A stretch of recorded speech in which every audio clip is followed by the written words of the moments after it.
Okay, so good afternoon, everybody. Thank you for chiming in. I know this is not our regular time, and it's a beautiful day here on the East Coast. I don't know what's happening everywhere else, so I really appreciate that you've given your time.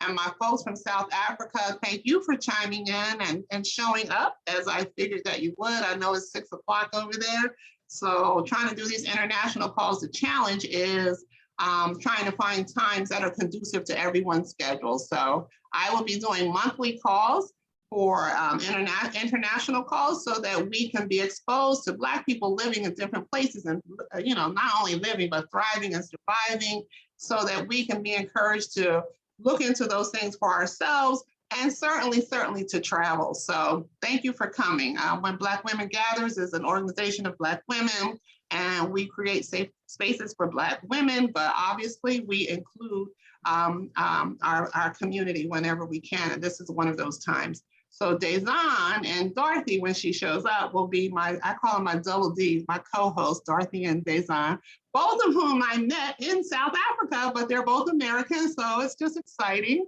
So we have a few folks on here who either are living in South Africa or who have lived in South Africa. I sent you a video that was called Blacks Without Borders, and we'll talk about that some more. A lot of the people that I met while I was there, I met them through that video. Jose Bright is with us. He's on that video. He's going to talk to us about his experience and how long he was there, and just how he served. It's just a beautiful thing. And unfortunately, Cora Vaughn is no longer with us. She passed away, which is a horror. She's a wonderful, wonderful woman. But Cora was an American attorney from Chicago. She and her husband moved to South Africa right after the Nelson Mandela, release of Nelson Mandela, and they just never left. And they had a beautiful, beautiful, I still have it there, a beautiful home that I called the American Compound, because they, had guest house. It was a guest house. And somebody knew Fred Thompson, who is also with us. Fred is from Tennessee. I met somebody from Tennessee. They were like, call my friend Fred. Fred put me in touch with Cora, and it's just great. So we'll talk about all of that. So Fred is here, Cora. I'm sorry, not Cora. Dazan is here, Dorothy is here. We have Jose here. Dorothy's coming. Dorothy's not here yet. And then from South Africa, I have a few friends. It's Mulang, who I met in the airport. You guys have seen him on other calls. Do you know him, Dorothy? I'm Dazan. I see you shaking your head. Do you know him? I know who you are, Jumilang. Oh, that's too funny. So yeah, the way we met is hilarious. But he's South African. And my good friend, Rafile, who doesn't want me to call her out, but I just did, but I won't again. Rafile, you can just jump in if you want to. She's here. And I'm sure I'm missing some folks, but we're just gonna have, and Lorna Johnson, I don't know, do you know Lorna Dazan? Okay, she's coming. I don't think so. Okay. And I'm of that age where I need a face. I don't see her yet, but I think she's definitely coming. We talk. Oh, there she is. Hi, Lorna. Hey, Helen. Hi, Jose. How are you? Yeah, so Lorna, for those of you who are interested, Lorna does international trips. So you want to talk to her, hear what she has to say. And Caroline Hunter, who we featured one Sunday on our program. Caroline Hunter is noted, she and her husband, for starting the boycott against Polaroid, who was using Polaroid film to create the passes for apartheid. So she's here too. So we just got a lot of people. So what we do is we have these informal discussions, and we're just going to have a good time. I have to tell you that for all my conversations, I have the same ground rules. We guarantee respect. I don't guarantee you comfort. So say what you want to say it in a way that's respectful, and we're grown people and we will keep it rolling. So from that, I'm going to feature you, Miss Dazan, and you can start us off and tell us about your experience. So for everybody that we talk to, can you just tell us, about your experience, how you got to South Africa, how long you were there, are there, I think people need to know, how is it? I think we did a call on Japan last month, and most of the people there had started their own businesses. And I see Japan is in the house with us again. What time is it there, Miss Ruthie? It's about 1 o'clock in the morning. We are happy to see you. And Spain is in the house. Miss Tillman, what time is it there? It is 6 o'clock in the evening here. I just got back from shopping. You're the same as South Africa. No, it's 6 o'clock. It's not, oh, is it the same as South Africa? Yes. Okay. That whole swath of Europe.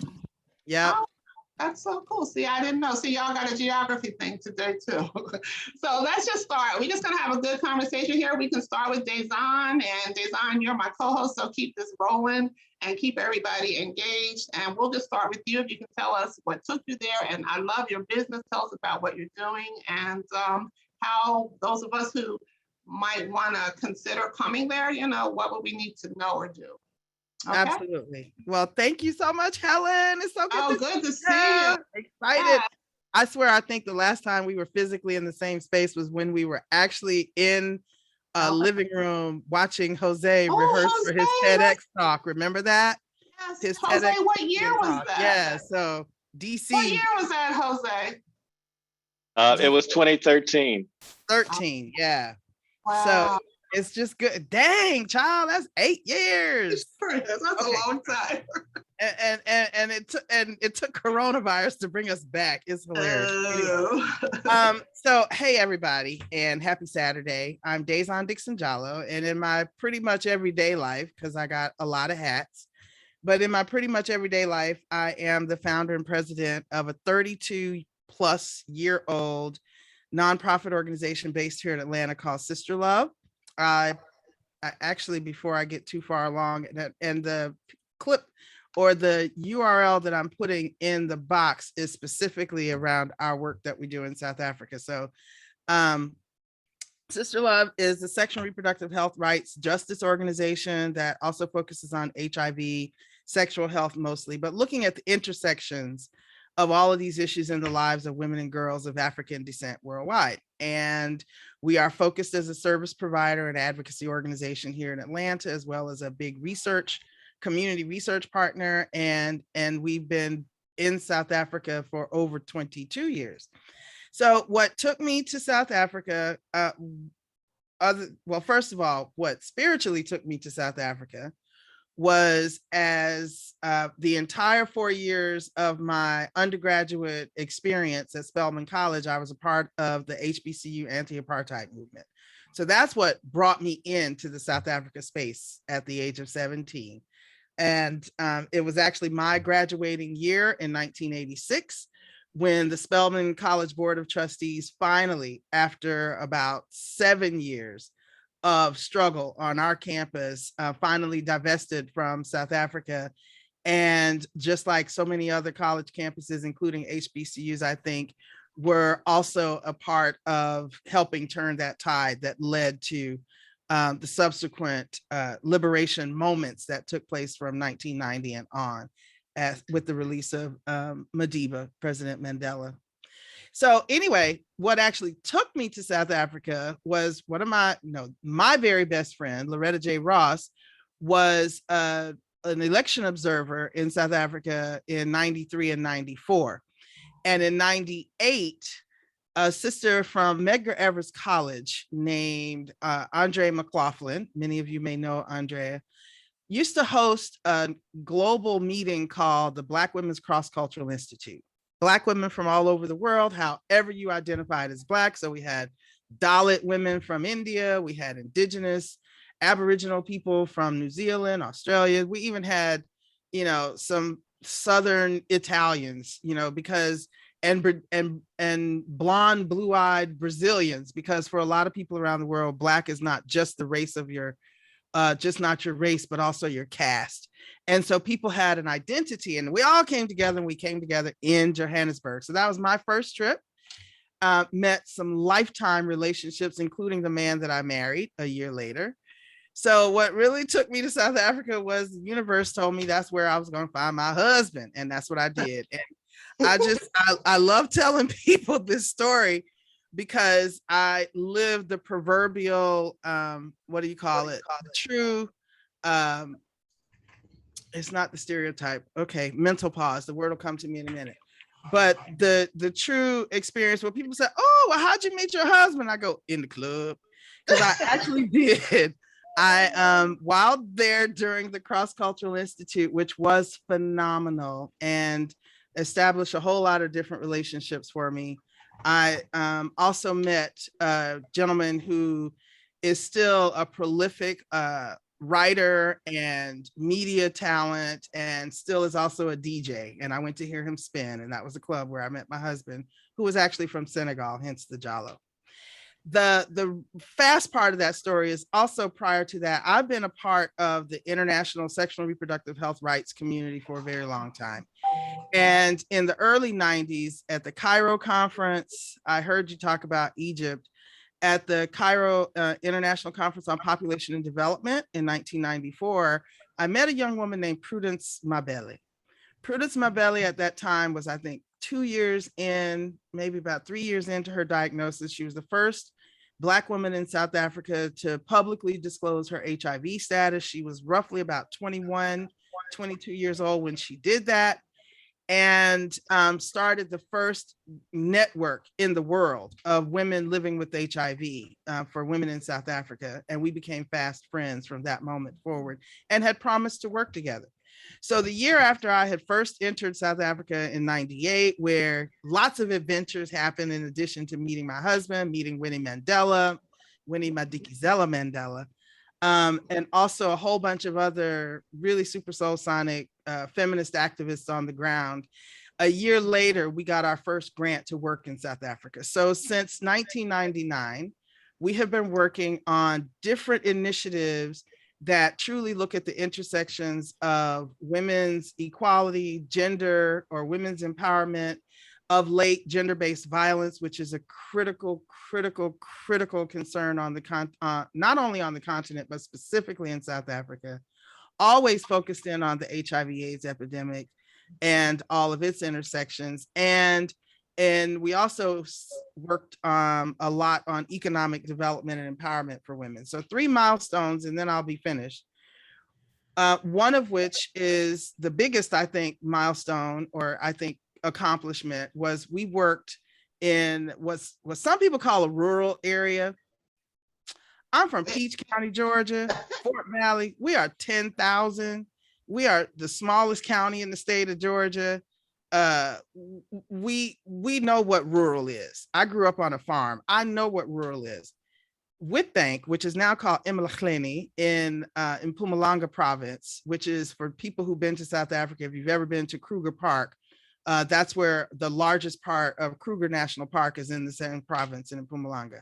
It's also considered the cultural heartland because that's where the Ndebele tribe is. That's where a lot of the, not necessarily the indigenous, but a lot more of the Bantu tribes that are not the big tribes like the Zulus and the Xhosas are residing. And it's a town of about 250,000 people. So I'm not sure why they call it rural, other than the fact that it's a lot of coal mining and agriculture. That's basically what's there. Well, I went there with you, my sister, and it was rural for me. It was rural for you, even with 250,000 people. I feel you. Well, and we'll talk about my. Go ahead. So, because I was just there a couple of weeks ago, and it definitely still is. But our big accomplishment with that was, in addition to helping about 50 local volunteer groups become full-fledged nonprofit organizations to operate, and they are, for the most part, most of them are still operating, especially the ones that were led by women. We worked with the government through the Willing Seller, Willing Buyer program, and we transferred a 700-acre dairy farm from the white farmer into the hands of the local Black community, including the 3 women-led organizations. So the Tempuhlela Trust Cooperative is one of my biggest, I think, purposes and reasons and accomplishments during the 20 plus years that I've been in South Africa.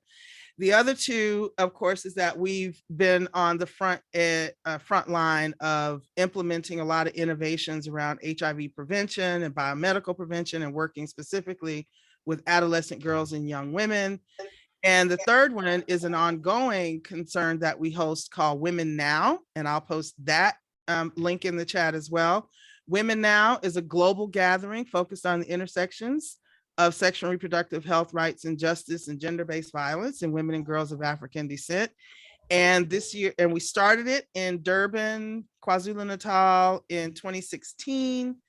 And we are coming back to Durban in December of this year. We will be hybrid, so all the other folks will be in their locales participating, but we will be in person in Durban. And most recently, I'm so excited, we have linked up with, we work in 5 provinces, and we have linked up with a community that's right outside of a town called Port St. John's. Port St. John's is at the bottom end of the country on the eastern side, like between KwaZulu-Natal and the Western Cape. It's in the Eastern Cape. But we're up in the mountains with a village that has a lot of needs, and invited us, because we don't go anywhere that we're not invited, invited us to bring some of the initiatives that we've been doing over in the Western Cape with adolescent girls and young women and LGBTQ marginalized peoples, especially youth, and have just recently gifted us on that same land about 144 acres of pristine property to develop. And while we were there just a few weeks ago, we established 4 separate cooperatives in 1 week that are going to start working with us to clear the land and to build their industries around brick making and their sewing. There will be some baking, and there will be cannabis cultivation or planting and farming. This area of the country is super rich with cannabis cultivation, and our aim is to make sure that more of the Black people get those cultivation licenses, because right now, almost all of them are in the hands of white people or non-Black people in South Africa. So that's a good part of what we do. And I just got a signed offer for my house that I hope to transfer in January, and then become a homeowner and a formal resident in South Africa within the next few years. And so I operate Airbnbs in South Africa. So let's talk. Yes. But look who's on screen with you. Can you see Hey, her? Dr. Dorothy. What's Kunjani wena. up, Hila? San Banani. And how are my babies? How my babies? Oh yeah, these are my co-hosts today, Dorothy and Dezan, who I met Dorothy first in South Africa at Cora's American Compound. She and her children were residing there. And then Dorothy introduced me to Dezan. And Dorothy, you're just getting here, but look who else is here. Let me show you. Can you see? I see. This is such a great platform. Wait a minute. So that's Jose, and even Mr. Fred is here. Where are you at, Fred? I wanted to add, oh, here, look at this. Oh my God. Look at Fred. Is here. Who am I missing from that time? I think that's this year. So let's just keep you all on the screen. And Dorothy, thank you so much for coming. I told them before you got here that I hung out at what I'm calling Cora's American Compound, and there were so many wonderful Black Americans who were living there, and other folks too. But I just have always been touched by that experience, and Fred was there. So let me just let you all just talk about living in South Africa as Black Americans, how you did it. Dorothy, I know you were there for 18 years. You raised your children there. Did any of the kids come with you today? No. Oh, that would have been, because now her kids are back in the States, and they're like the Americans down in Louisiana with these South African accents, but they're Americans. So go ahead, Dorothy, tell us your story, how you got there, how long you stayed, and why, and if you could go back, and why you encourage people to go or not to go, or just whatever you want to tell us about your experience living as a Black American in South Africa. All right. Well, hey, everybody. I am pleased to be here. My name is Dorothy Nairn, and I'm in Louisiana, where Ida just decimated our area. Got to go an hour to the grocery store now, and people are like, well, you should be used to that. You lived in South Africa. It's like, no, we didn't have this kind of destruction as far as storms are concerned. So Wi-Fi is back though, and electricity is back. So we're growing. And I'm using every drop of what I learned in South Africa and the experiences to build here in Southern Louisiana, which, as they say in South Africa, is number last. We are number last, Louisiana. So we want to grow and come up. And so South Africa, I got there in 1998, September 28th, which was my mother's birthday. So I went there with a fellowship through the University of Michigan that was paid for through US government taxes, basically, with the US Agency for International Development. So I worked on this fantastic project that interviewed about 10,000 women over a course of 2 years, sex workers, looking at how to make sex work safer in inner city Johannesburg. So it was just drop into the country just like that in this area called Hillbrow, which was kind of like Harlem, you know, tall buildings, a lot of people there who were HIV positive, as Dazan said. And actually, so we lived in Atlanta together and then moved to South Africa together. So I moved to South Africa with a good job, which if anyone does move to South Africa, I'd suggest going with as much money as possible, because there are some imbalances and money makes everything better here in the US, and especially in a place like South Africa, where it's a developing country still, of course. But the time that I had there was extra special because I had 3 children there, went with 2 kids and found another one while there. And it was such just a magical experience because it made me a better parent. I remember I had my 2 small children at the time, 2 boys. One was 2 and one was 5. And we were at a nursery school gathering. And most of the people there in this particular school were all either in exile or in different kinds of configurations as families. And I yelled at my 2-year-old. The music stopped. People looked at me. And one of the women came up and she was like, "Oh, shame, man." Took the child away and was like, "Let's give mommy a break." And it was just like, wow. So the gentleness with which people would talk to children, "Oh, my sweet, my Nunu." I had to reprogram how I even touched my children and how I talked to my children and to other children too. So South Africa made me a better mother, a better parent, a better community member, and a better daughter. So when it was time to move back to the United States to take care of my mother who passed away in July, it was something that I knew I had to do because South Africa brought out the best in me in terms of the character to just give and care and love and make a contribution. So that experience over all the years brought out something in me that made me say, okay, I'm going to be better. I'm going to do more. I'm going to give my all. And the land is important, where people live and where we come from. So I am on ancestral land right now in Southern Louisiana, right next to where my great-grandparents, my grandparents, and my mother is buried. So it just brought out that humanity in me, that Ubuntu in me, that was not only for South Africa, but also for wherever I go. So one thing I learned is that I'm not a stranger. Wherever I am right now, I am home.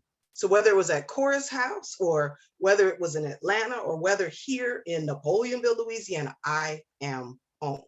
So just that humanity that's exercised in all of us, for me, getting there and growing. So I worked not only there for 2 years, but then I had a job with an organization called Africare and worked from Angola to Zimbabwe, Zanzibar, up and down the continent, and had a blast just learning and seeing.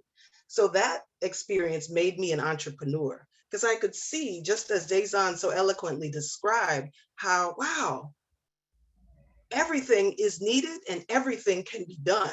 So when I had my daughter in South Africa, I couldn't find a Black doll, imagine. we're in South Africa. I couldn't find a Black doll. So at long last, I got this doll for her, and the other children would be like, I want that baby. So you could see that there was a craving amongst children to have a doll that looked like them. So I thought, I've interviewed all these women, and they all want jobs, and they don't have jobs, they don't have skills, they don't have opportunities, they don't have access, and we need Black dolls. Let's put it together and manufacture Black dolls. So that was a bit much, but I started making clothes and had a range of clothing called Africa Loves Babies. And so women were sewing and beading and doing what people do anyway. So it was about having a market that people could tap into and could create jobs, because it's about economic development. You know how everybody feels good when it's payday, that bounce when people are walking, that swagger that we have. It's because there's some sort of self-sufficiency. So that was the biggest lesson that I learned while there in South Africa also, was that it's about being able to care for yourself and care for the people that you love, not just the things that are free, like a smile, but also being able to put food on your own table. So the experience was altering, life altering, soul altering, where for me, it brought out the best in who I am. And I want to continue that and share that with you all, because that was the other thing, that we would leave and go and work in another country where you don't have to pay federal taxes, by the way, if you live and work in another country for more than 330 days out of the year. So there are a lot of little secrets that people would keep to themselves. Say that again, Dorothy, so people understand. When you live outside the country and what? You do not have to pay federal taxes if you earn under, and at that time, maybe it was $300,000. So the package that I had was fantastic. I had a house that was paid for by my job. The children's tuition was paid for by my job. A trip home was paid for by my job. So the lifestyle that we led was just, it was something that I wouldn't be able to afford here in the United States. We had 2 nannies for the children and a driver at some point. And the nanny was so well paid that she was able to retire and move to Zimbabwe and build her home. So there's a way that we can help each other, work with each other, learn from each other, that makes the humanity in all of us shine even brighter. So it was a fantastic experience. And I met people who were just from people who were Swedish, Black, African, living in Sweden and now in South Africa, to people who were from every corner of South Africa and every corner of the United States. So at one point, and I know Dazon and Jose were at these Thanksgiving celebrations as well, we'd have, I don't know, 200-300 people together doing the electric slide, eating turkey, macaroni and cheese, cranberry sauce, you name it. So I remember Roger's birthday party. That's when I was there. That was great. So people would work hard and play hard.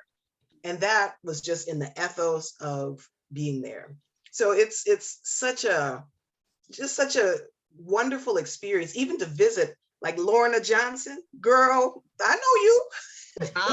Miss Lorna. We met there as well. And Wayne. I remember you, Dorothy. I remember the dolls well.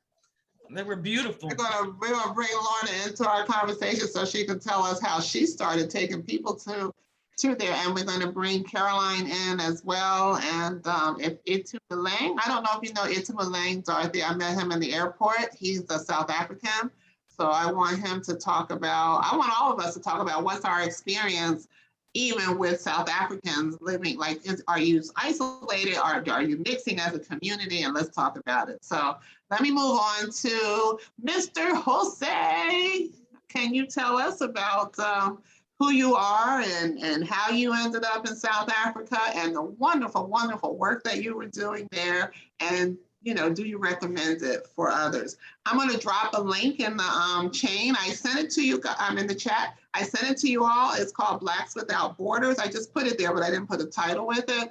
And Jose is featured in that, as well as Cora and some of the other people that I met while I was in South Africa. So make sure you watch it. But anyway, Jose, the floor is yours.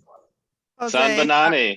Thank you so much. Sanbanani. Yeah, but Jose, before you get started, I just want to make sure, because you didn't put it on your moniker either.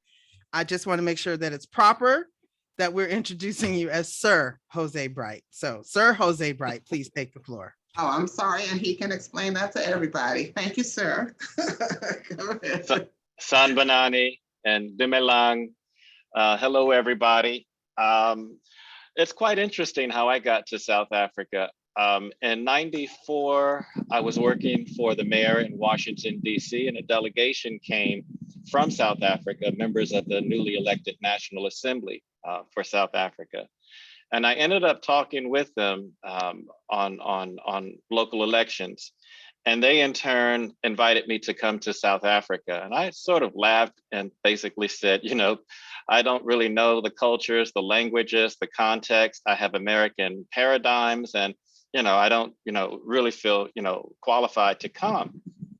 And then the granddaughter of Hendrik Vervoet, who was the architect of apartheid, she said to me, the members that I'm with, they never were members of a parliament before. They never wrote legislation. They never formulated policy. They never had to deal with constituencies. But you have done all of that in Washington, D.C., and we need your skills and we like your humbleness. And so they invited me to come and do a healthcare workshop because as the country was moving into this new democracy, they were moving away from a very centralized government, and they were decentralizing power to the provinces as well as down to the local level municipalities.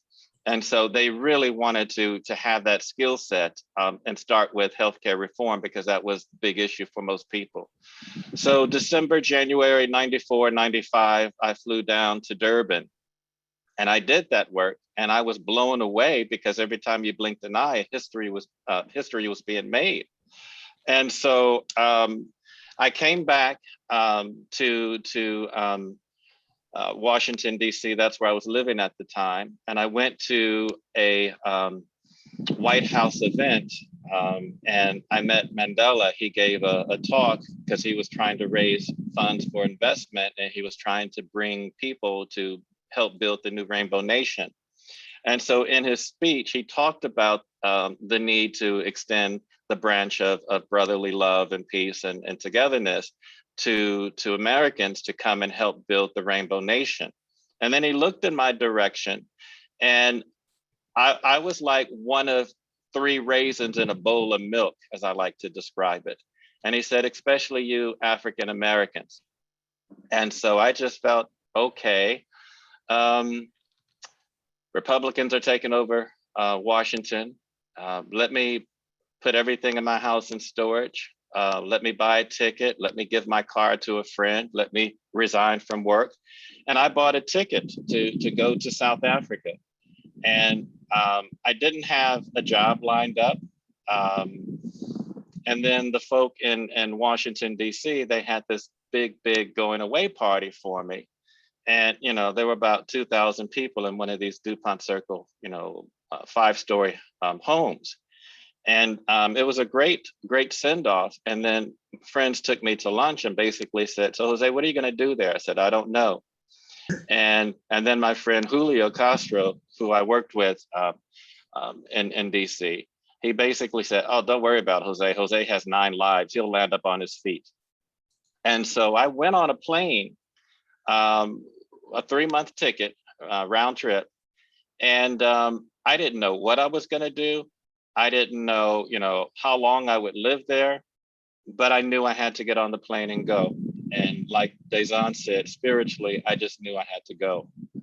And so when I landed, I was going to stay with a colored family because I made, you know, friends with them when I was there the first time in Johannesburg. I went up to Johannesburg.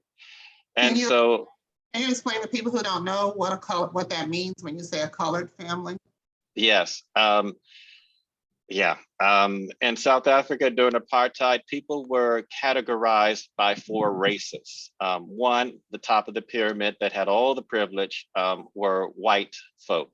European to be specific, and the Chinese were allowed to be white at one point.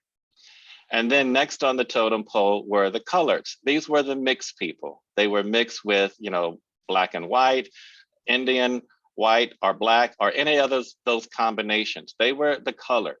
And during the apartheid regime, those in power made them feel better than Africans. And then African. Uh-oh, wait, we can't hear you. Jose, I'm not sure what happened. Can you hear us?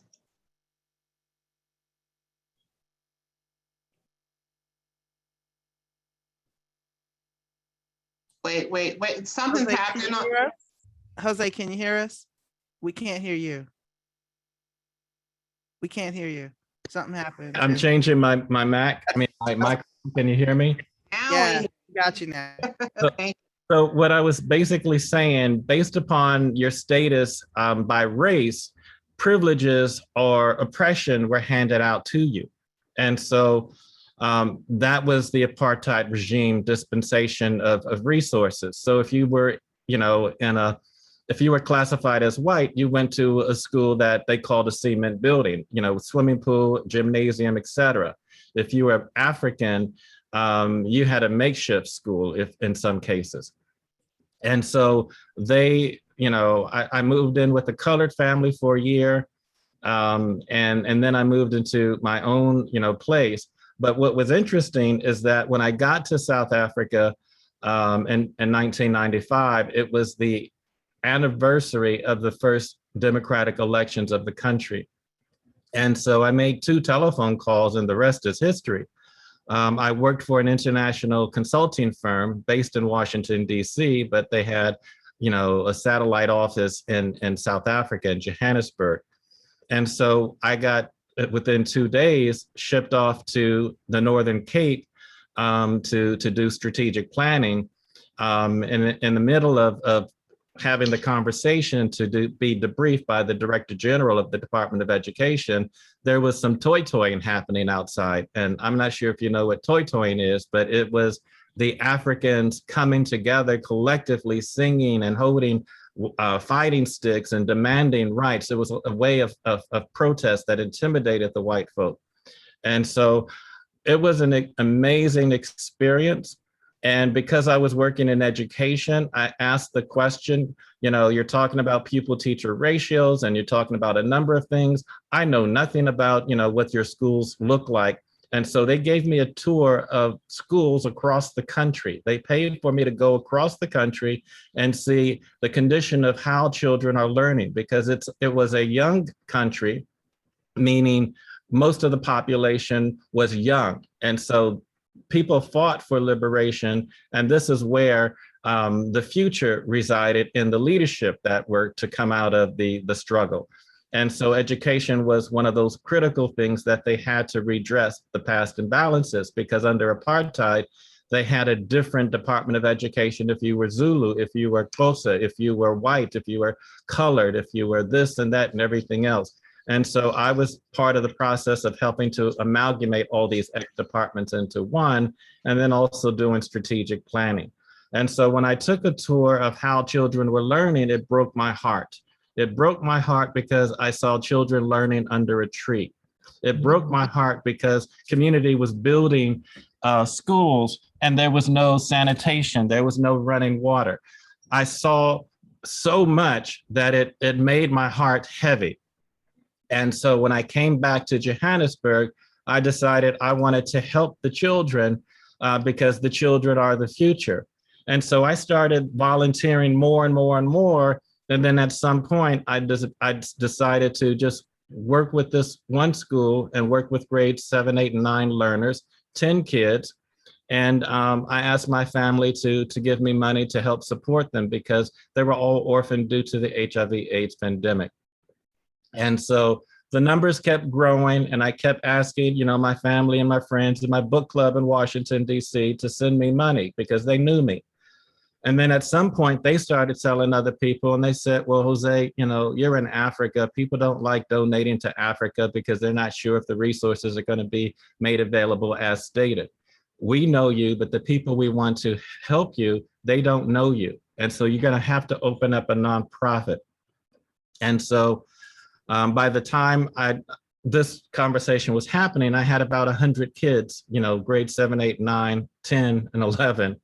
And I was working with them to help them to, excel academically, instill social emotional learning, life skills, as we call them in South Africa. And I really just wanted to help them to have a chance to move out of a shack in the community, to move into a situation where the cycle of poverty is broken. And so just to back up, the community saw me coming in, working with the children, and they wanted to know what was going on. And then, it wasn't all rosy because the witches put curses on me, but they didn't work. The thugs came in because I was taking the girls out of prostitution and the boys from selling drugs, and they wanted to kill me.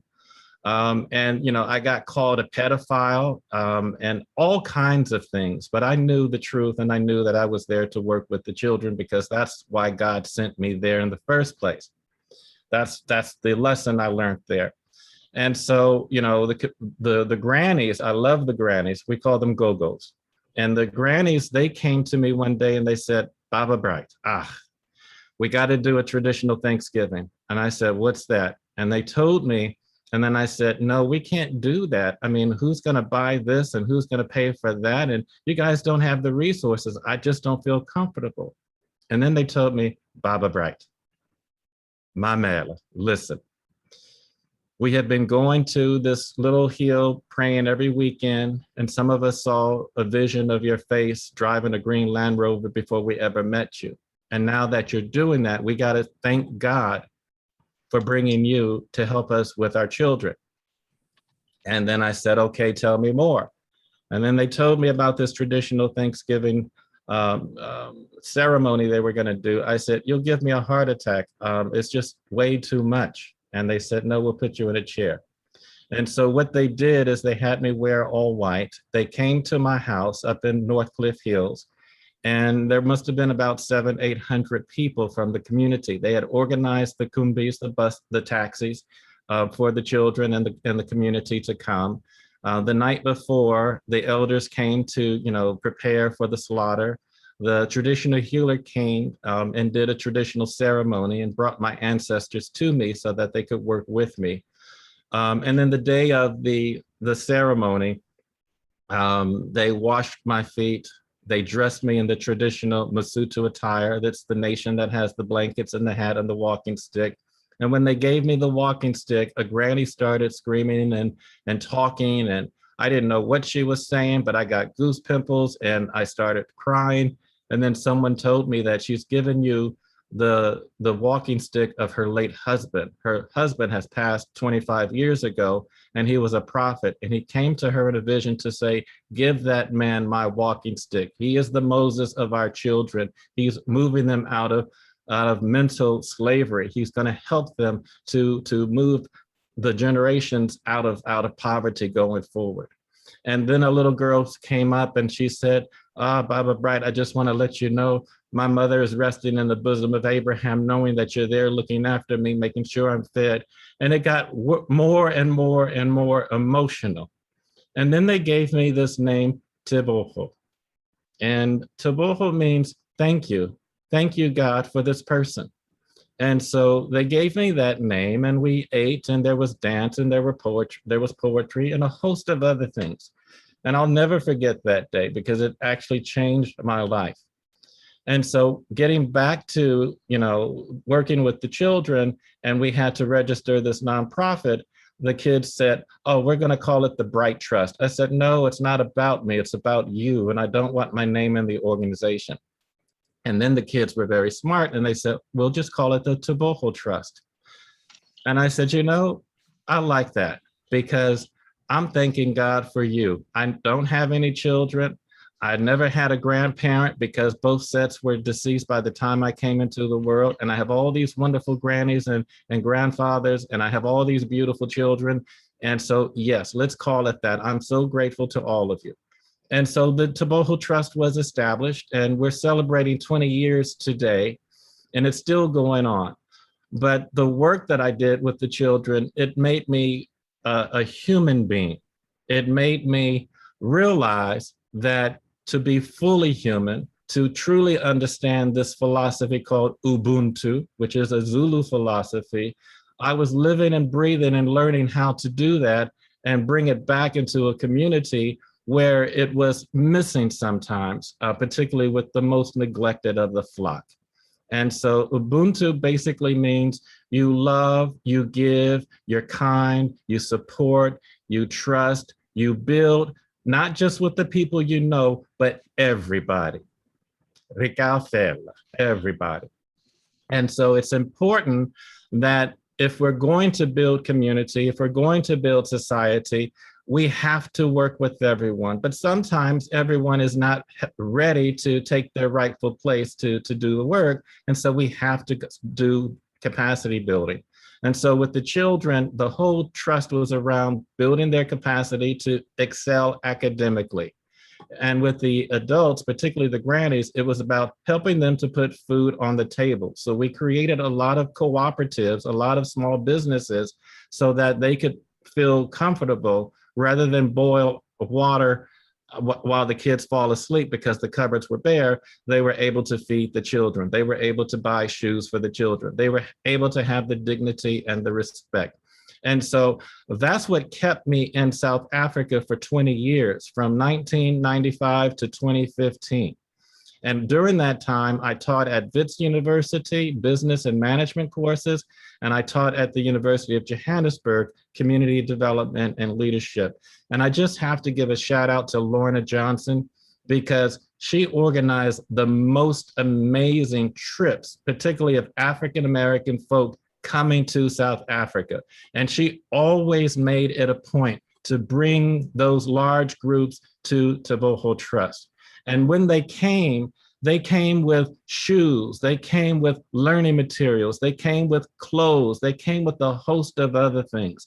And the children felt so special, and it motivated them even more to excel academically and work on their citizenship. The people in the community started to come together and support the organization rather than fight me and call me all kinds of names. We even had famous people come to work with us, like Wynton Marsalis. He was going to the Joburg Jazz Festival, and he came to do a master class with our community. And the community gave him a gift, a beaded vuvuzela. It's one of those long things that they play at the soccer game. And I know Dazan is looking for one, but I asked him, when you come on stage, start playing the vuvuzela. And he did that. He started playing it off the stage. And when he came on, he played the vuvuzela like it was an instrument, a trumpet, and the crowd went crazy. And so I have been blessed with 20 years. And while I'm no longer there, I'm still in contact every single day with the young people that I had the pleasure to serve. And I've had children named after me. I'm not the biological father, but they were grateful to the contribution I made for them to move themselves forward. I can go on and on and on. And one of these days, I'm going to write the book From Ghetto to Nothing. Yes, sir. Don't leave us, Jose. Look, you left me out. I came and did volunteer work. Well, I'm trying to keep it short. And then the thing is that all of the work that I was doing, I mean, the backstory with Blacks Without Borders, Stafford Bailey, the producer, he came to my house and he says, Jose, I've been told I need to talk to you for this documentary. I said, well, what's the name of your documentary and what's the purpose? He said, Blacks Without Borders, African Americans Chasing the American Dream. I said, well, I'm not chasing an American dream. Right. I'm here serving. And so I don't have time to discuss anything with you, but you're more than welcome to follow me to Soweto. And so that's how we got part of the inclusion in the documentary. I've also done an interview with ABC Nightline just before Mandela passed away. They were looking at the legacy of Mandela, and they focused on the work that I was doing with the young people in the community. I was fortunate to do a TEDx talk in Grand Rapids to share the story.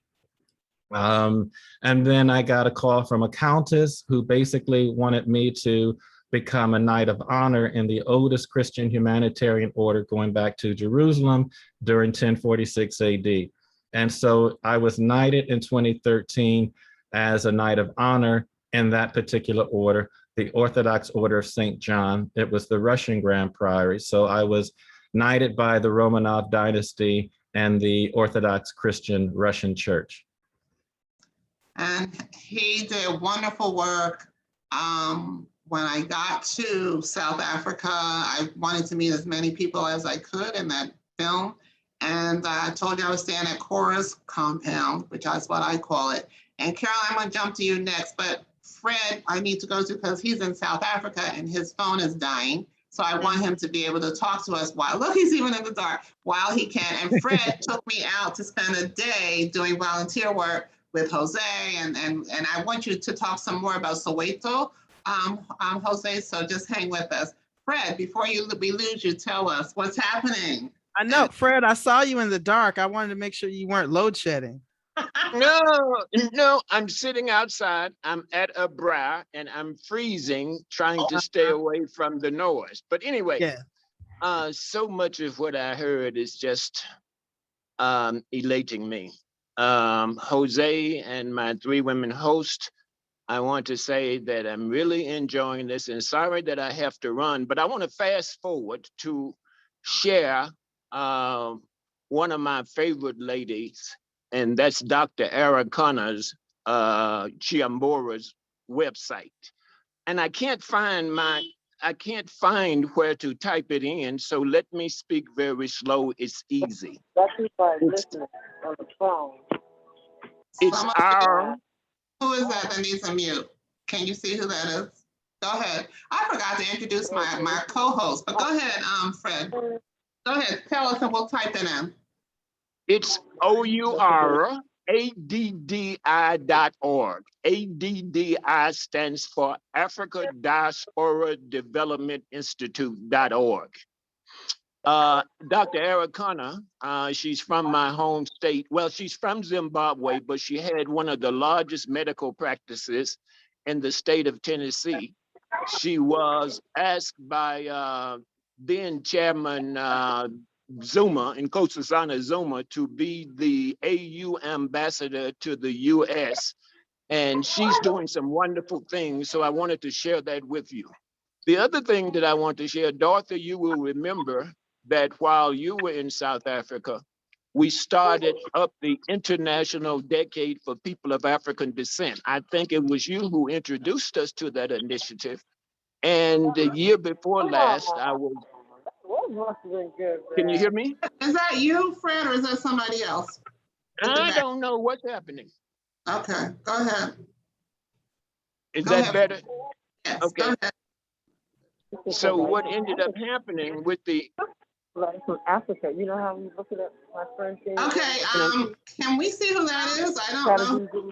It's somebody's phone with 18627. It's someone in South Africa. Okay, they've muted. Thank you. Go ahead, Fred. Okay, so aside from ADDI, I would encourage you to visit that website because it's about trying to get the diaspora involved in what's going on here on the continent. I think it was in 2011, South Africa hosted the AU, and there was all kind of legislation passed, resolutions taken to make the diaspora the sixth region. Now the effort is trying to bring the diaspora to the party for Africa's development. So basically, that's what I want to share. I'm still here in South Africa. I've been here since 1993. I got lost going to Nigeria and ended up in South Africa. And the first week I was here, I attended a conference where former President Mandela was the speaker at a NAFCOC FABCO, and those are the two Black chambers of commerce. And as he did with Jose, he invited African Americans out to be a part of what was going to take place in Africa. But the thing that struck me where I got bit was when he was talking about Africa, South Africa is for every person who lives there, and basically saying that the Caucasians were free or were welcome there. and you couldn't hear anything in the audience. And I remember when he made that statement about the South Africa that he wanted to build. And I got shivers because I could not see how after 27 years he could come out with that attitude. So that was the point when I realized that there was something going on in the country. So since 1993, I traveled back and forth for 10 years.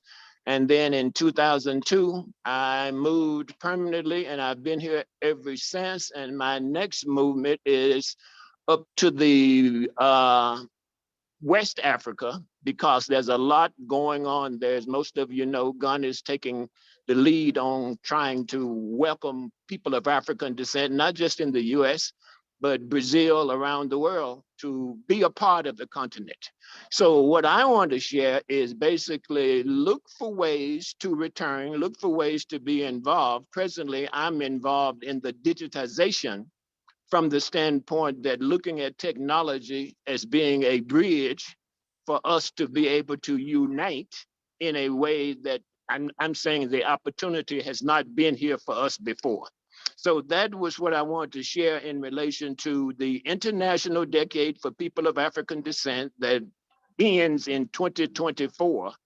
And yeah, I'm hoping that we can get some things going, and you all, with all that you've done and are doing, I just hope that you will find your way back virtually or physically. So with that having been said, my three co-hosts, I think you guys are doing a wonderful job. I'm so glad I found the time to be a part of this. I had to do it on my phone, and I should have charged it up, but I thought I would be back at my place by then.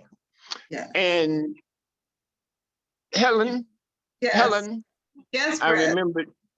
remember so vividly your being with me when I received the news from the States about my mother's passing, and how should I say it? How you made me feel so much better after having received that news. Thank you. I don't know if I ever got a chance to thank you for that. So with that, I'll turn it over back to you.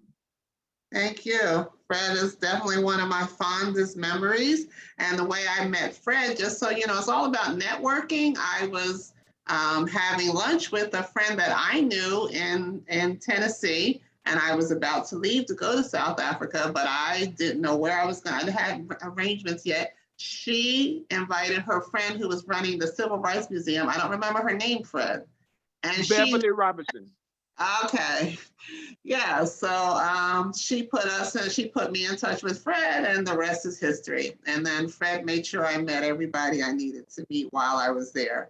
So don't leave us. Stay as long as you can, Fred. But if your phone dies, don't worry. I'll send you a link for this, so you'll have what happens after you leave us if you lose us. And now I think we'll go to Caroline, because I think Caroline has to get on her way as well. But Caroline Hunter is here in the United States. But Fred, you should know her if you don't know her.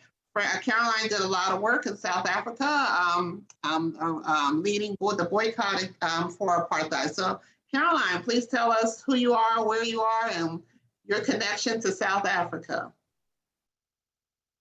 We can't hear you. We cannot hear you. Caroline, can you hear us? Caroline? I can hear you all. Can you hear me? Okay, now we hear you. Now we hear you. Go ahead. Can you hear me now? Yes. Mm-hmm. I don't know what's going on, because I could hear you guys great. Can you hear me now? We hear you fine. Okay, great. Hi, I'm Caroline Hunter, and I got to South Africa very indirectly, guys. In 10th grade, I grew up, I have a connection with you, Dorothy. I grew up in segregated hope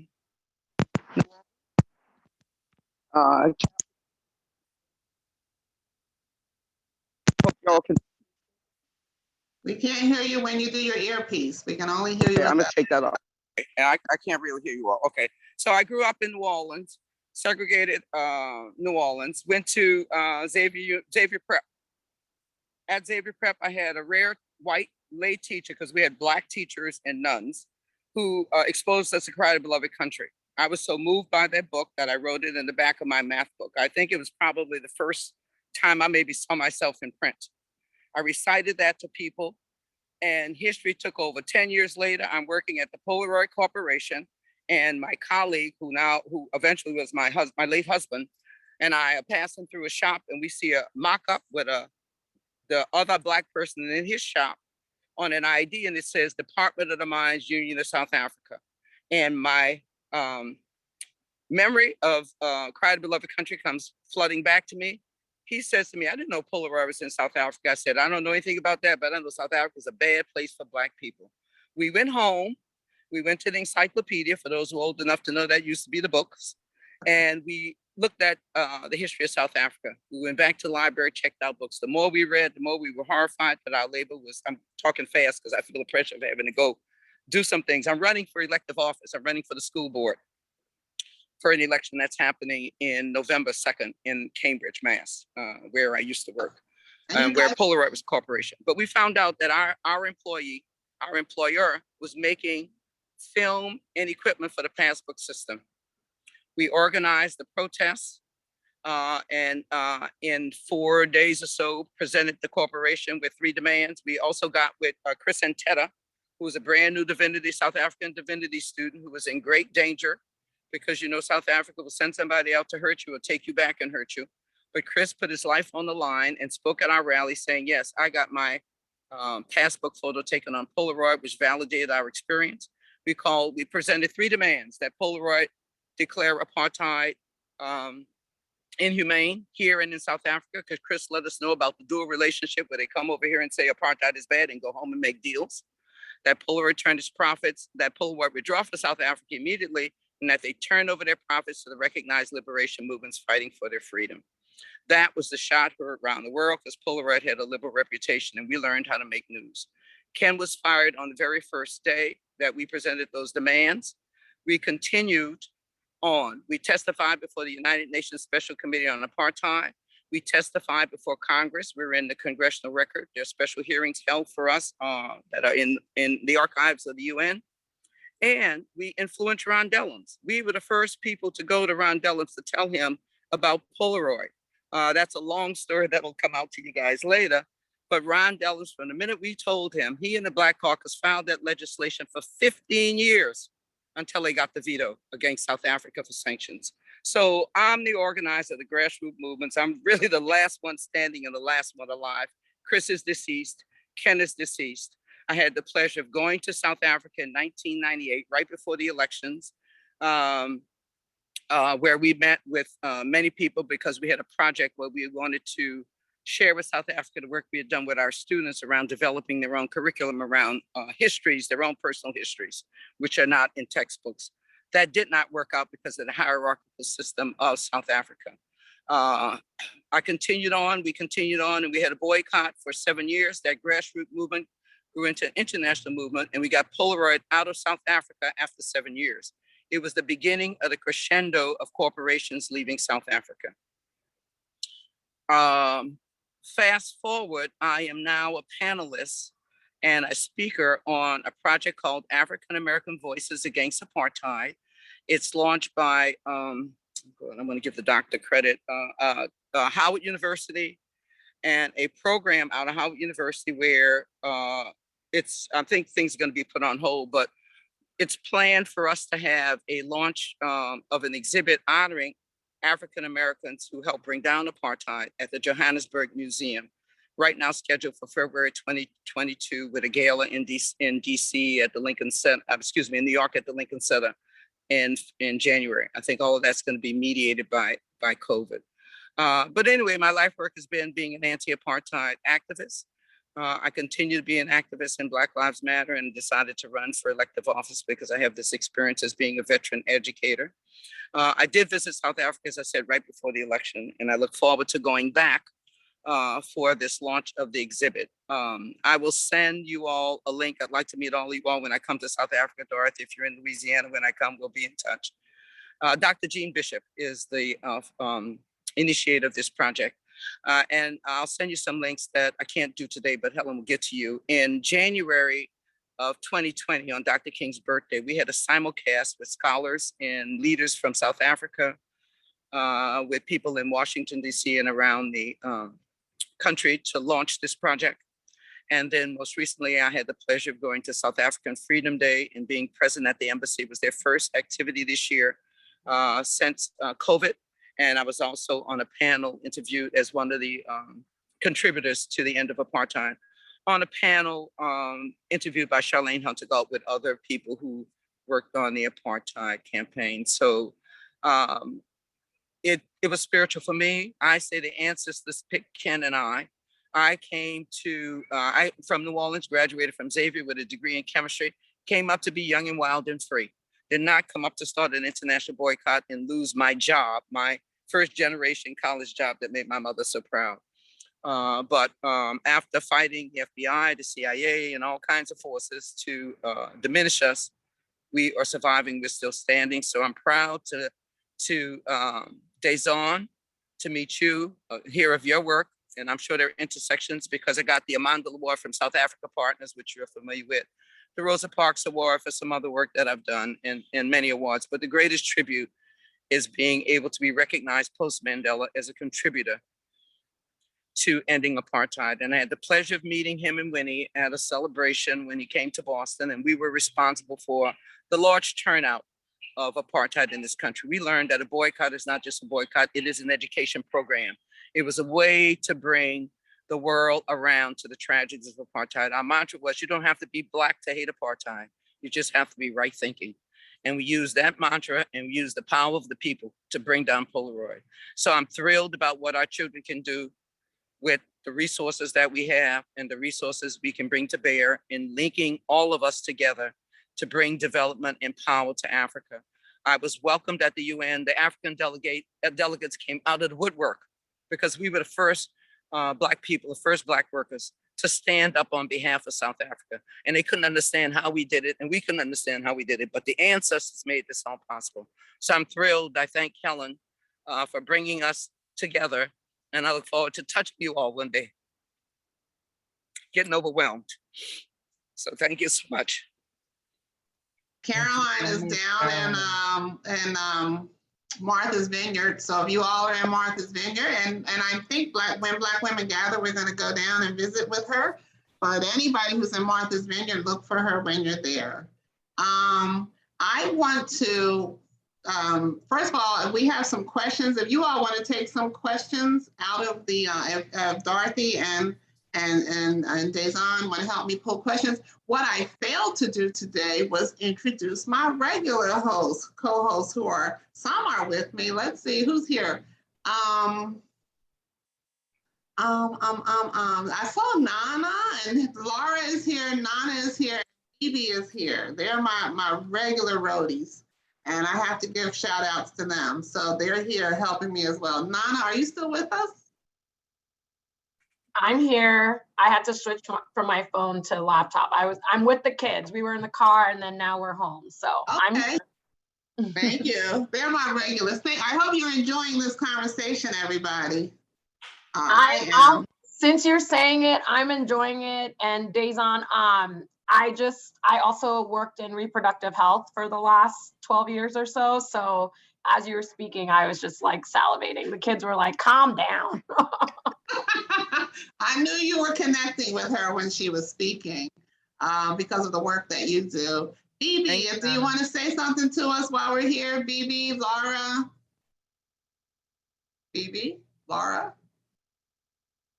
Okay, they're quiet. Hi, everybody. Helen, you always produce such wonderful, wonderful, wonderful programs, and I really appreciate all of you taking the time on a Saturday to make yourselves available to meet with us. You're really expanding our horizons, and I too look forward to meeting you either in South Africa or on Martha's Vineyard with Caroline. And Caroline, thank you so much. I always learn from you when you're here, and you have so much to say. So welcome back to the stateside for all of you who spent decades in South Africa. And I look forward to meeting you here or there. Thank you. Thank you, Helen. Love you too. Miss Love Bibi. you too. Bibi, are you with us? I neglected my regulars. I was so excited. I'm sorry. I'm apologizing profusely. Bibi was here. Maybe she's gone. I'm not sure. All right, so what we're gonna do, Lauren, I want you to hang tight. I'm gonna bring in our folks from South Africa. I know Ita Muling is willing to talk to us. I see a young lady from South Africa named Colette. Can I bring you? I don't have permission, but if you wish, I can bring you in. Is that okay, Colette? Okay, I'm gonna bring you on screen. You guys can help me with this. So Ita Muling, Rifewe, do I have your permission or no? You can say no, it's all good. It's okay, all right. So what I want my South African folks to share with us, like, and everybody, let's just talk about what is your experience of Black folks there in Black people who are not South African. What is your experience of us in your country? Ita Muling, where are you? I need to bring you in. And Rafilwe, can we start with you, my little sister? And she said hello to you earlier, Jose. You remember her, right? You gotta unmute, Rifule. We can't hear you. Okay. Hi, sis. We can't hear you. What's This happening? is amazing platform. Hi. Hey, darling. How's everybody? We are good. Remember her from Roger's party, everybody? Go ahead. Go ahead. Not just Roger's party. You know the story of how I met Helen and Jose. So I used to work for a company, a Swiss company, where we used to have a lot of expats coming through to South Africa. And I took one of them through to Soweto, and I found, and then Helen and Jose walked in and they didn't have a place to sit. So I'm like, come join us, come sit with us, you know, so, and the rest is history. Yeah, and then by that time I had known, I see Mark is not part of the meeting today, but Mark, I'd actually worked with Mark Matthews before, and he was in agriculture and Durban, and I got to meet the whole community. Dr. Luck married my best friend. I don't see her here. I don't know where she is today. But yeah.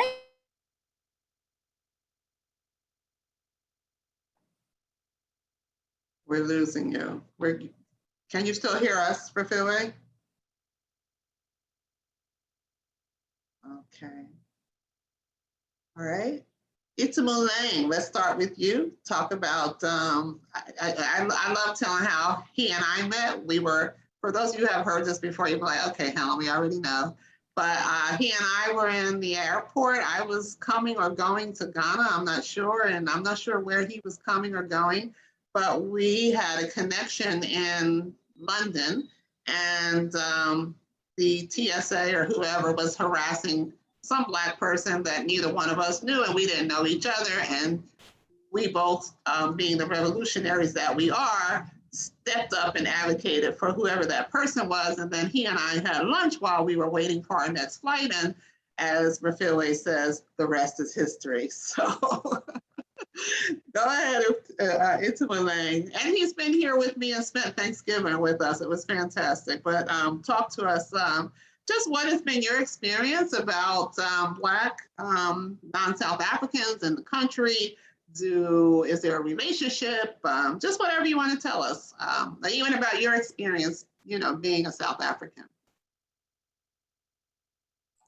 Yes, good evening, good afternoon, that side. Good evening, this side. My fellow South Africans, good evening. My fellow Black sisters and brothers, good afternoon, that side. I think, you know, in the early 2000s, well, let me just say I was born in Soweto. I grew up in Soweto, the dusty streets of Soweto. I come from a family that has been in the forefront of liberation. My father was in exile. My mother was detained over and over again.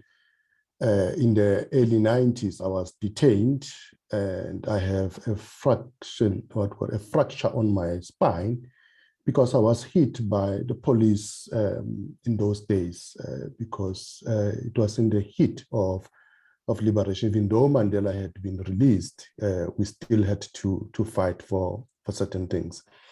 And yeah, so that's my political landscape.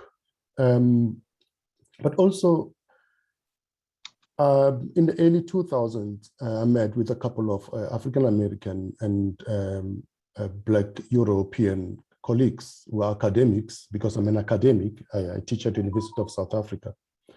And we came with what we call the Transatlantic Roundtable on Religion and Race. And it was precisely because we felt we had everything in common. We do have everything in common. We have experienced racism, we have experienced disenfranchisement and so on.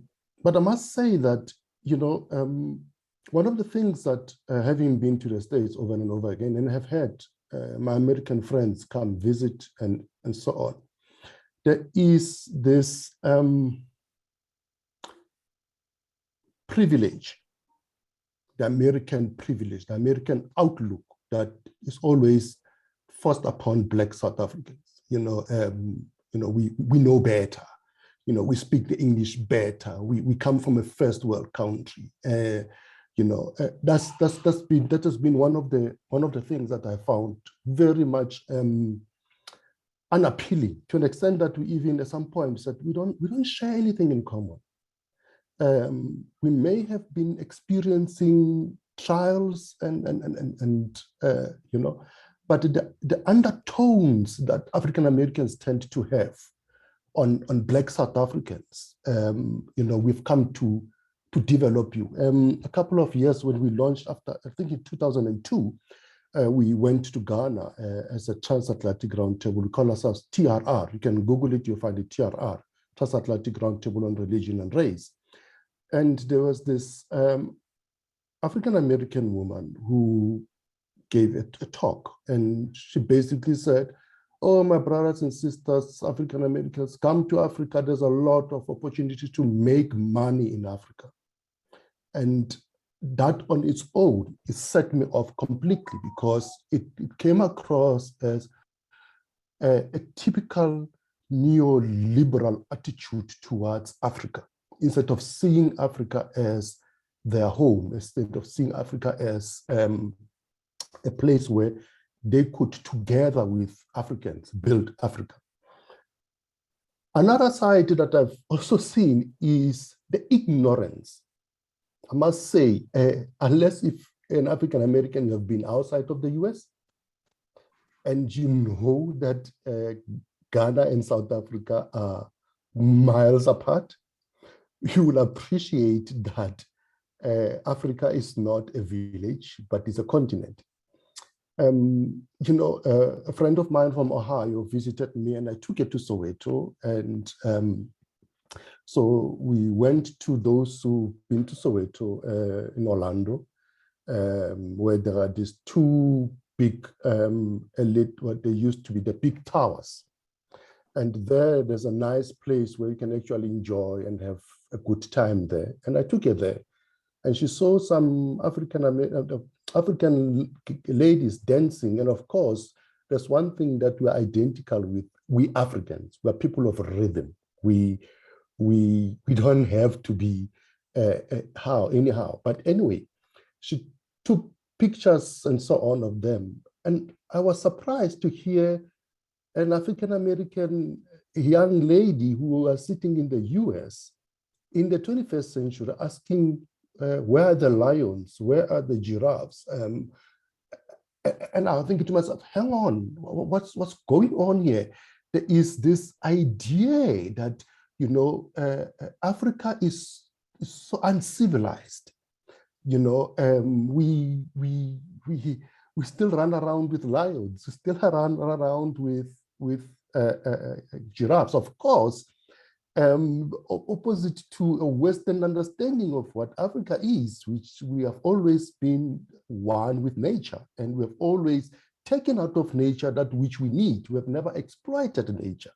And so, but it is those two elements, I think, for me that stand out. However, I must say that it is important that we understand one another. We get one another from where we come from. I mean, a friend of mine who teaches at Pittsburgh Seminary, Drew Smith, he did his PhD in South Africa. He stayed in South Africa for a couple of years, and we've given him a name of Mpo, gift Mpo. You know, we did the initiation rite and so on and so on. You do get, you know, this African Americans who appreciate that, you know. But I just wanted to correct Jose about something about this idea of colors. The way he explained it was in a very narrow understanding of what color is.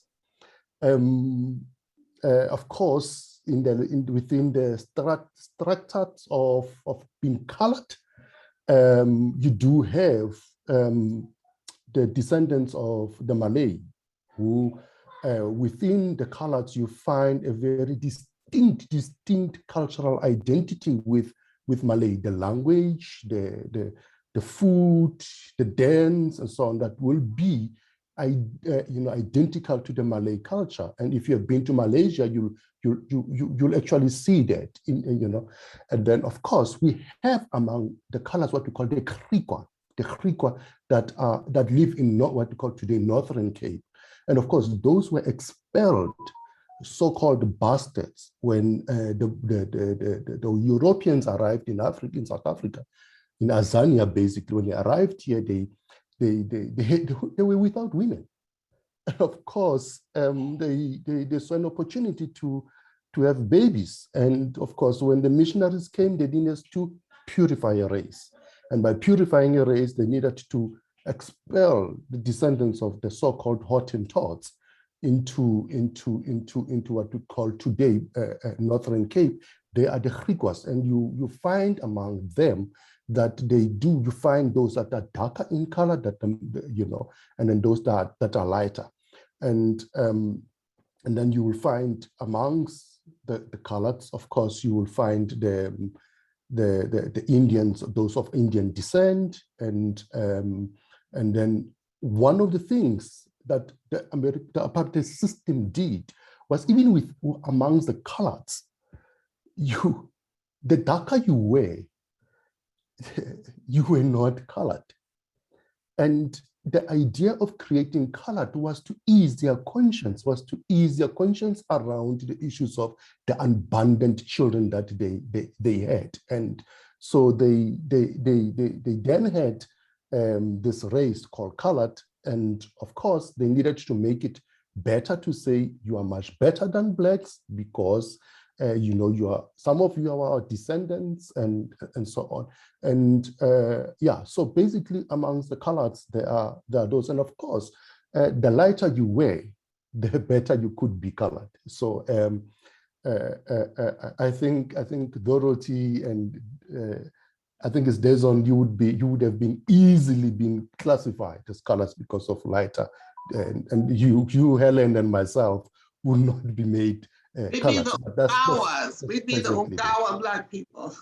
Yes. But listen, yeah. I need, and I'm going to come to you in a second, Colette, but Dorothy, Dazon, Jose, can you guys jump in and talk a little bit about what Itamulaine just shared with us about, I don't know, the privilege and just the things he said, the ignorance, and I know he said it in an affectionate way, and for those of us who've traveled, I remember being in South Africa, and I was I don't remember the name of the market, Dorothy helped me, and there was a white guy there who was selling these beautiful postcards with all animals on them, and I refused to buy them, and he said, why? And I said, because that's what people think of Africa, so I will not send postcards back to the US that depict that stereotype. So can you all just talk about that? If I chime in there, Helen, I also talked with a lot of my African artists where I stopped buying any artwork where all the African images were of women working, hauling straw, hauling water, hauling babies on backs, cooking, stirring, whatever that was. And I started telling artists, I want to see images of African women having joy, dancing and singing and playing music and enjoying each other and drinking and smoking and whatever it is that we do every day, just like there were images of men. And so I think that a lot of those conversations have become rich as well. What you were talking about in terms of those experiences, yes, I even get now where people tell me, I don't want to go to South Africa. I want to go to, and they think they've never been to the continent. And I'm happy for anyone who wants to come to the continent at any point, just to be able to see and learn for themselves. But the predilection of saying, well, I don't want to go to South Africa, I want to see the real Africa, right? Because they have this image, this opposite image, where so many images of South Africa are of the development, the cities, the urban areas, right? And what they want to see is people in the bush. And I can't tell you how infuriating that is. And I'm talking to Black folk, right? So that in and of itself is, I think, really important, because likewise, there is this miseducation and disinformation about who we are as Black people in the diaspora, particularly African Americans and African Europeans who were born on those on the continents of North America and Europe, that we have everything we need, that everyone has a home, everyone has, all their children are healthy and whole and in school and educated, and no issues, no problems, of course, until Black Lives Matter.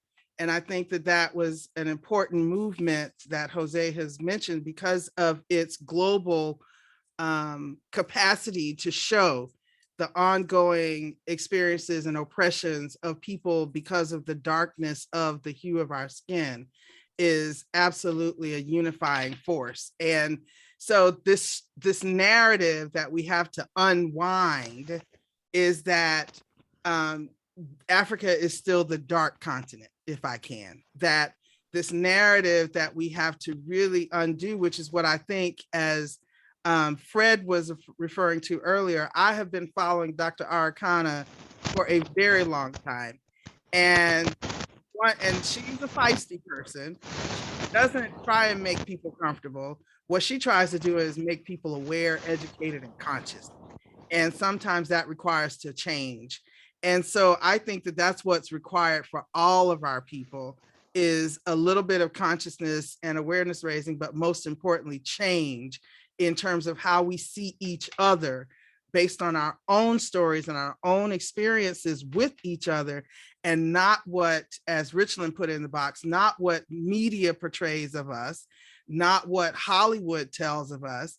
And I think that there's a worthwhile conversation. I know there's a debate right now. I read an article that Netflix is leaving telecom, which is the more affordable satellite network and accessibility to television for people in South Africa. And it's going to DSTV and some of these more expensive satellite. And what that means, though, because Netflix right now is probably one of the top content producers of African made, African written, and African directed films and television series and comedies and stand-up and sports and everything else. And to move now to a space where the people who have more money can afford DSTV. And what's the other one that has the same rainbows? What am I thinking of that starts with an M, Colette? The other side, Mnet, right? Moving to Mnet and to DSTV that are much more expensive and in fewer households in our own communities. That right now is happening like as of this conversation, which means it's taking away one more time the visibility of our stories to people who can see them and that tell their own, that they can see themselves in those stories. So I think that there's still a lot more work for us to do in these kinds of conversations right here, but then to take them further. For example, Helen, now that we're on for 2 hours, I would love to take the audio from this conversation and produce at least 2-part series for my own radio show, which is on radio here, but also worldwide streaming, so that we can continue sharing these stories in the real honest way that we know how. Not a problem. But I wanted to quickly say that, the issue of race in South Africa was extremely challenging. I see myself as an African American. I go by the one drop rule, although I have more than one drop. But living in South Africa and going to Durban and then being called Indian, and I'm saying I'm not. And then when I'm around the Zulu people, the Indians say, "Oh, you're definitely not Indian. You're not one of us." And then I would go to Cape Town, and then they would say, "Oh, you're colored." And then I say, "No, I'm Black." And then they say, "No, you can't say that. You're not. Black is African." I said, "Well, I'm African American." And so, I mean, it's a huge issue that, it just didn't disappear when the Rainbow Nation became a democracy. And so what I found quite fascinating is that just talking to people, but listening first was the way to go, and asking questions, so that you build your cultural intelligence was for me the way to go. I went in working with people from across the continent as a consultant, and I worked with a lot of African consultants. And so I didn't come in with an American mindset to say, I'm American, I know the answers. I came to say, I want to learn. I want to know what people have to offer. I want to build my skill set. And so I asked a lot of questions, and that's how I worked with the children in Soweto. I didn't just come in and create something. I came in to serve. And then at the same time, I'm asking questions. Well, what do you want to do if you had all the resources in the world? And then I said, oh, that's going to require you to graduate from high school. Oh, that's going to require you to get a university degree sometimes. So, I saw myself as a resource. And that's why for 20 years, I was quite successful as a consultant. I mean, the work that I did, I worked with people from all over the globe, and I had to tell some white European and Canadians and some Americans, you don't have all the answers. And that's why I love that movie, Black Panther, because the Black folk had the intelligence. And that's one of my favorite movies because that is rarely seen. And that's what I found to be the essence of the truth, living on the continent, working in 38 of the 54 African countries. Love it. Dorothy, talk a little bit, because Itumeleng spoke of Black people carrying the white privilege when they came there and somehow being ignorant to what it meant to being there. So if you can. And then Colette, we're going to come right to you. And Merton, I see your hand, so I got you next. So go ahead, Dorothy. So there is passport privilege with that blue passport. Yes. And a lot of us bring in an attitude that, just as Itumeleng described, that, okay, we know we're here to make money. And especially in South Africa, where people are like, grabbing as much as they can. So that briskness of trying to make riches at the expense of people. And I think we're paying for that now. Because I mean, I know I was ridiculed by trying to start a business that would create jobs. My people, African Americans would ask, well, why would you want to do that? Right. It's like, look at every corner. Don't you see that people are, and in fact, there were a number of looting in July, all kinds of things happen in July because people are tired. And people in South Africa, I'm talking about, just like here in the US, where we're seeing people as different.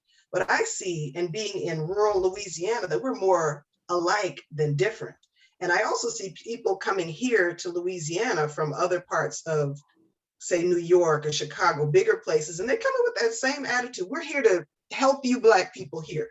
So coming in with humility and coming in with a bigger heart, whether you're coming to rural Louisiana from New Orleans or whether coming to Johannesburg from New York, so how we enter the room and the compassion we have for each other, our identities, I can't hear. I'm not sure. Can we figure out who that is? Who is that? Somebody on your phone? You need to mute. I'm not sure who that is. Please, thank you. Go ahead. Just coming in, whether you have education, how much education, and what people need to do with. Sorry. You guys are looking to see who it is. Go ahead, Dorothy. I'm sorry. I'm looking. No, it's okay. It just makes a difference in how we engage with people. And we used to start workshops talking about, why do we have 2 ears and 1 mouth? So we can listen more than we talk. and also so that we can lead with our hearts, where we're dealing with people and humanity. And that, I know I learned that there, and I hope I didn't come in with that same attitude, which is possible, where, okay, I'm here to do this. You have your scope of work and you're thinking you have all the answers, and we don't, I didn't. And I've definitely learned more than I was able to give to anybody, I'm sure. So to bring that now here to, like I said, rural Louisiana, where people have we have different television stations in New Orleans versus Baton Rouge. It's an hour drive apart. So people in Baton Rouge don't even hear about what's going on in New Orleans, and that's in the same state. So you're not going to hear about or learn about any of the 54 countries on the continent of Africa. You're not, because people here in Baton Rouge don't even hear what's going on in California. So coming in, I can see now why we have just this kind of insulated approach as people in the United States. And, people aren't concerned with what's happening in Mississippi, the hurricane that happened here in Louisiana, that was a flash and then it's gone, but we're still living with it. So to have news that is across the world, you really have to seek that out on your own. And most people don't, because they're dealing with their own lives in their own areas. So I understand more of that now, being back in the United States, but we have to make a concerted effort to make sure that people know about more than just their block, basically. So it's hard though, because our block is so difficult, and we have all of our effort and energy in our little blocks. So breaking that open and reaching out to other parts of the world, I think, is what we can do and what we need to do, because it would certainly help us here. And whether we get to travel or not, most people couldn't name 3 African countries. If I go out on the street right now, the man who's walking across the street, he wouldn't be able to do it. Right. So we don't learn about Africa in school. We don't learn about it at home, and we don't learn about it in the paper, on the TV, in the news. So we need some effort here to do that. And I'm talking about young people, old people, all people in this area, and no association with any kind of Africa. Somebody asked about the colorism. So when I first moved to South Africa in 1998, I didn't see the colorism as much as when I left in 2016, where then people are talking about, I'm a red bone. It's like some of that came from the music too, that was from the United States and now in South Africa. It was kind of like, wow, what we're exporting as far as our music is damaging, and I look at hip hop, a music that I love, and how it's grating on us, not just in the US, but all over the world, wherever it is. So we have tools that we can use and should use in order to promote ourselves, for ourselves, to love ourselves. And we need that. A woman said to me just this week, "Oh, you look good like a white woman." Oh my God. That was here this week. So I was like, that's not a compliment. Yeah, we've got some work to do. We do. Hey, and Colette, I swear you're next. But I remember when I went to Wits University, what's her name? The lady who did, oh my goodness, I'm having a brain freeze. She's the one who really coined the phrase white privilege. What's her name? From Peggy, help me. Anyway, she was there speaking, and I got up to speak because there's this unspoken thing that because we are Black and in South Africa, that somehow while you're there, you can be honorary white. Have you all heard that term before? No? Yes. I have not, but it's about circles that you move in, and I can really share something quickly. When the redress of past imbalances happened at the national level, they were putting in Black economic empowerment, and so what we have like equal opportunity. What happened is that there were, to redress some of the past imbalances, they wanted to look at those who were most oppressed by the apartheid regime to have some preferences, particularly with government contracts. And also some triple BEE charters were put in place, Black economic business empowerment. They put some charters together based upon industries so that the private sector could also do it, not just the public sector. And so when that happened, I was a consultant, and I had in 1999 developed my own consulting firm, and I was getting lots of contracts.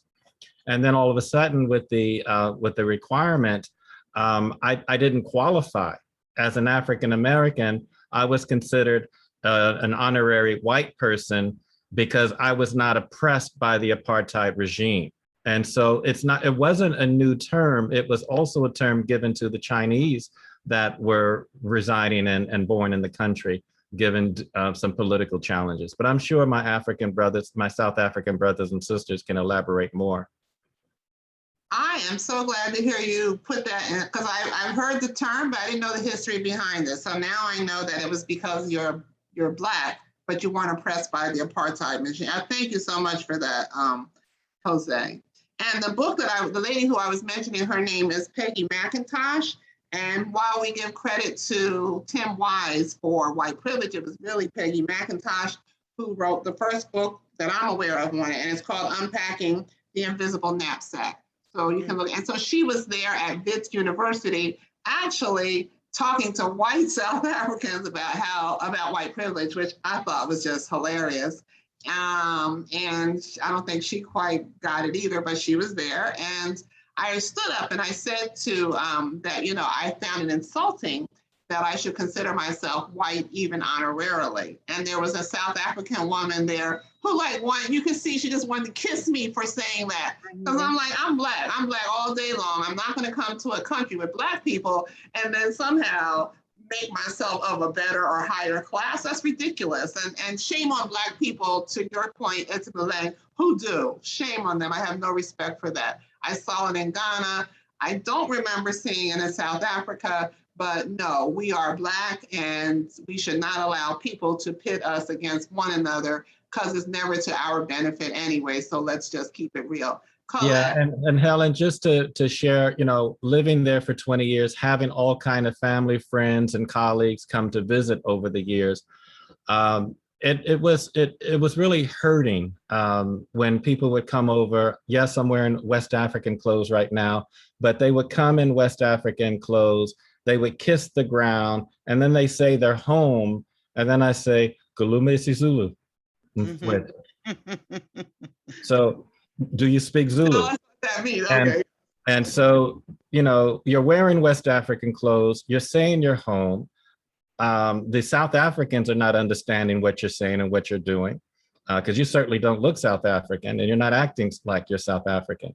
And so I had to do an orientation for everybody that came. I would pick them from the airport, I'd let them do the craziness, and then I'd take them to the hotel or to my house, and then I'd have an orientation, and I have a few friends like Kitty Boney, she lived around the corner from me. We would sit people down and give them an orientation, especially about the body language, because you can cause World War III. And you never do this, hurry up, it's due now, give it to me now. So you never do that. And I learned that the hard way, and young people would never tell me what that was because I was an elder and they respected me. So I had to go to my elder to tell me that means you want quick sex. So when we come over, we have to have an orientation so we don't disrespect. South Africans in general are very humble, particularly the Africans. And they're not going to tell you a lot of stuff, but they're going to distance themselves because you've not taken the time to get to know. It's just like us African Americans in DEI, diversity, equity, and inclusion work. We always have to train the white folk. Well, South Africans in South Africa feel exactly the same way. They don't want to keep having to educate, and especially African Americans too. We fit in that category. So we got to do some research, we got to read, we got to find friends, and we got to have some genuine conversations before we start making some faux pas that are going to cause some serious problems. In the northern province, Limpopo, I went to do some community work, and then Silo, he held my hand going into the meeting. I said, Silo, you're holding my hand. He says, yes. I said, what does that mean to you? And he says, well, you become an extension of me. I'm well respected in the community. They know me. I'm walking in, holding your hand. You are now an extension of me. I said, okay, let's go into the meeting. So rather than be that ugly American who knows everything, you are at a disadvantage. You know nothing. Truth. And allow the South Africans to teach you. That's why I was so successful in 20 years. I'm sorry, Helen. Oh, no, that was perfect. I love it. Helen, I know we're coming to Colette and Lorna. We got Merton. Go ahead. Helen, I was just saying, I know we're coming to Colette, but Merton has had his hand up for a very long time. And I didn't know if it was a question that was immediate or a comment that was immediate associated to something somebody said. Didn't get too far from that. And then Colette and Lorna. And we got All right. Real quick. I'm Merton Simpson Jr. I'm the son of the late Merton Simpson Sr. You may know him. He was a part of the Spiral group of artists with Roy Mayer Bearden, but he was also one of the foremost tribal art dealers in the world. And so I grew up, with authentic, African sculpture. So it was never a question for me whether I was African. And it never came up. I lived in Bedford-Stuyvesant in the elementary school days in a Black community. Went to a Black Catholic school with Black priests. And so, the issue of even encountering racism didn't happen until, after I got really out of elementary school. But I didn't really plan on speaking. I believe in taking the high ground, which means you take a low profile. But you touched on so many points that are intimate to my experience. I was particularly, moved by Sir Bright's, articulation of how he served. And, I had a physical reaction to just how deep and real that was. So I felt that. But, I got married in South Africa in Soweto in 1984. But before I came to Albany, New York, I'm presently an Albany County legislator in my third term. But I was part of the Patrice Lumumba coalition with Alambe Browse, Samori Marksman, and the rest. And so we were very active in the anti-apartheid movement. And so around 1977, we were at the American Committee on Africa, and Tetsi Mashinini, who was part of the Soweto Student Representative Council, and we were talking about the Bertha Aidnos play, Ibn Tombi. And so we're just having an informal discussion. And I asked Mashinini, I said, should we stop this South African play by this white woman who said she had copyrighted the South African gumboot dance? He said, yeah, it'd be a good thing, but I don't think you could do it. So in one of the worst winters in New York in '77, I led a 42-day boycott of Ibn Tombi in the Harkness Theater. By the time we were finished, they were selling the fixtures in the Harkness Theater around the corner from Lincoln Center. And that was a really seminal moment. But when I came to Albany, I also became co-chair of the Capital District Coalition Against Apartheid and Racism. And so we were very active in the entertainer boycott. And so we got apologies from Ray Charles and Chick Corea and the like. And, at one point we were really instrumental in the whole Northeastern anti-apartheid movement. Our archives are in State University of Albany archives, but we did some real work. But I was moved by a lot of things that were said. In '74, I was going to teach at Martin Van Buren, which is supposed to be one of the better schools in Queens. And my first day, I encountered this book, a geography book, where in 1974, they were referring to Africa as a dark continent. And so I talked to the assistant principal for history, and I said, what? You muted yourself, Merton, you're muted. Merton, you muted, but Merton, I'm sorry, I'm going to take it as a universal God send message that if you could wrap that up so that we could get back to our South African. Oh no, you could just wanted you can move on to the track. I just felt moved to share, but and I'm glad you did. Yeah. Yeah, thank you so much for and I don't know, do we have anyone on here who is from South Africa that I don't know? Usually what I'll ask people to do is to put after your name where you're calling in from. So I personally know Itumeleng and Refue, and Colette has hers in her name. So if you want to rename yourself, if you're here from South Africa, please chime in right now. Colette, go ahead. Thank you, Merton. Don't leave us. Yes, please. Thank you. Colette, hi, how are you? Where are you calling from in South Africa? Hi everyone. I am from South Africa, but I'm currently working in Egypt. That's why I wrote Egypt, South Africa. My other favorite country. Thank you. Yeah. Thank you, Ruthie, for the invite. This is amazing. Oh, Ruthie in Japan? Yeah. Ruthie brought me here. And it's just amazing. It's so much to think about. I have been working outside of South Africa since 2018. So I'm from Mpumalanga. There was somebody who said they have a family in Mpumalanga. And Mpumalanga tends to be super small because we are not Johannesburg, we're not Durban, we're not Cape Town. So people hardly know where we are. And not just from Mpumalanga, but from Standerton, which is tiny. Wow. So yeah, it's like That's late. But I just have to say that it took me leaving my hometown to get to learn about my culture. I moved to, because big things may happen in South Africa, unless they're happening in Johannesburg or Gauteng, we are hardly a factor. You know, I remember, and in a way, we're kind of lucky in a way, because of everything that was happening in July. We were not affected at all. We were a very small town. We were watching everything like everybody else, you know, because I was back home then. We're just watching everything on TV like everybody else. But also, Dorothy was sharing about this. When I went to China, I was working with other people from the UK, from the US, and I got angry at the Americans. It's like, we know so much about your culture. You know nothing about mine. I don't know if it's because of our, what do you call it? Like what we were watching, the music we were listening to. I can watch a movie and tell you what state this, you know, like I know things about America I don't want to know, but I know about them. I watch YouTube, we have CNN. I know things about other countries. You don't even know that Africa is not a country. Come on. And you know, when people are asking you things, for some reason, I could take it from the Chinese because I knew that their government does not allow them. It is banned. They are not allowed to watch YouTube, Google, anything outside of the Chinese culture. Maybe I'm ignorant, think America is giving us YouTube. Why are you not using it? You are giving us Google. Why are you not using it?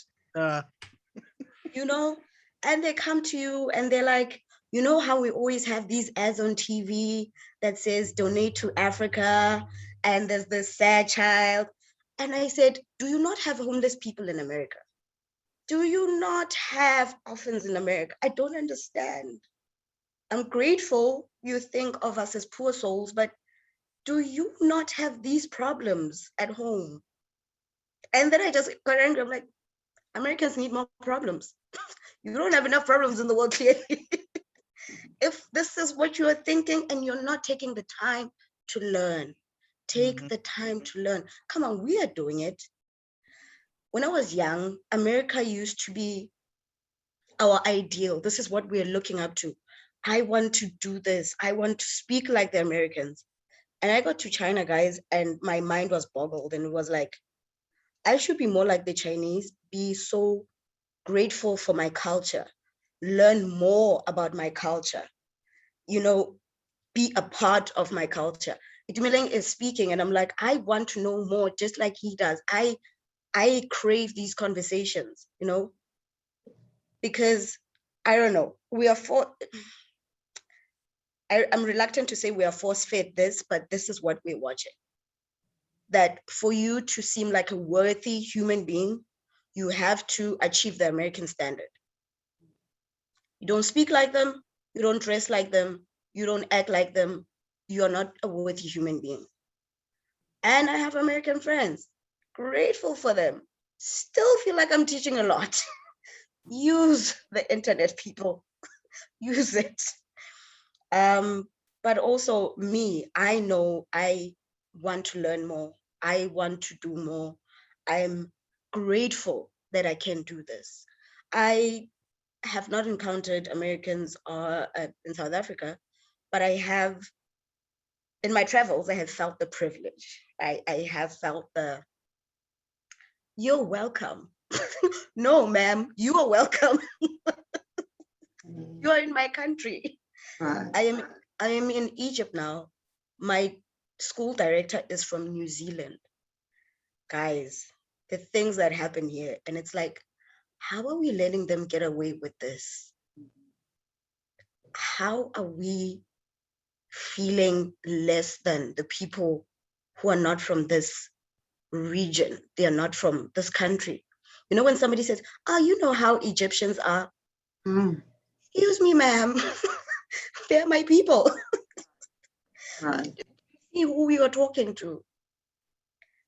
So yeah, I'm grateful for this. This is beautiful. I want to be a part of it. I want to do more.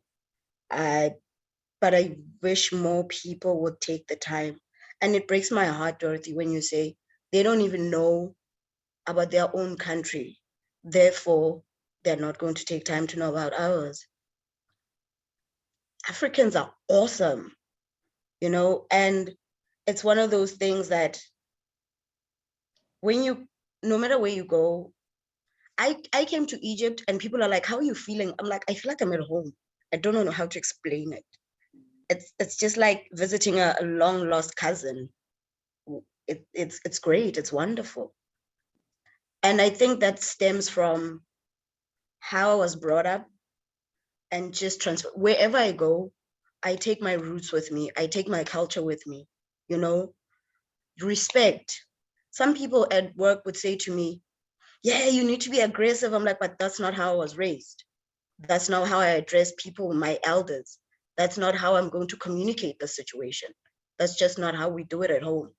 My ancestors would be ashamed. My grandmother would be ashamed. The older ladies that I work with would be ashamed. The people who mentor me would be ashamed. I'm just not that person. Therefore, no.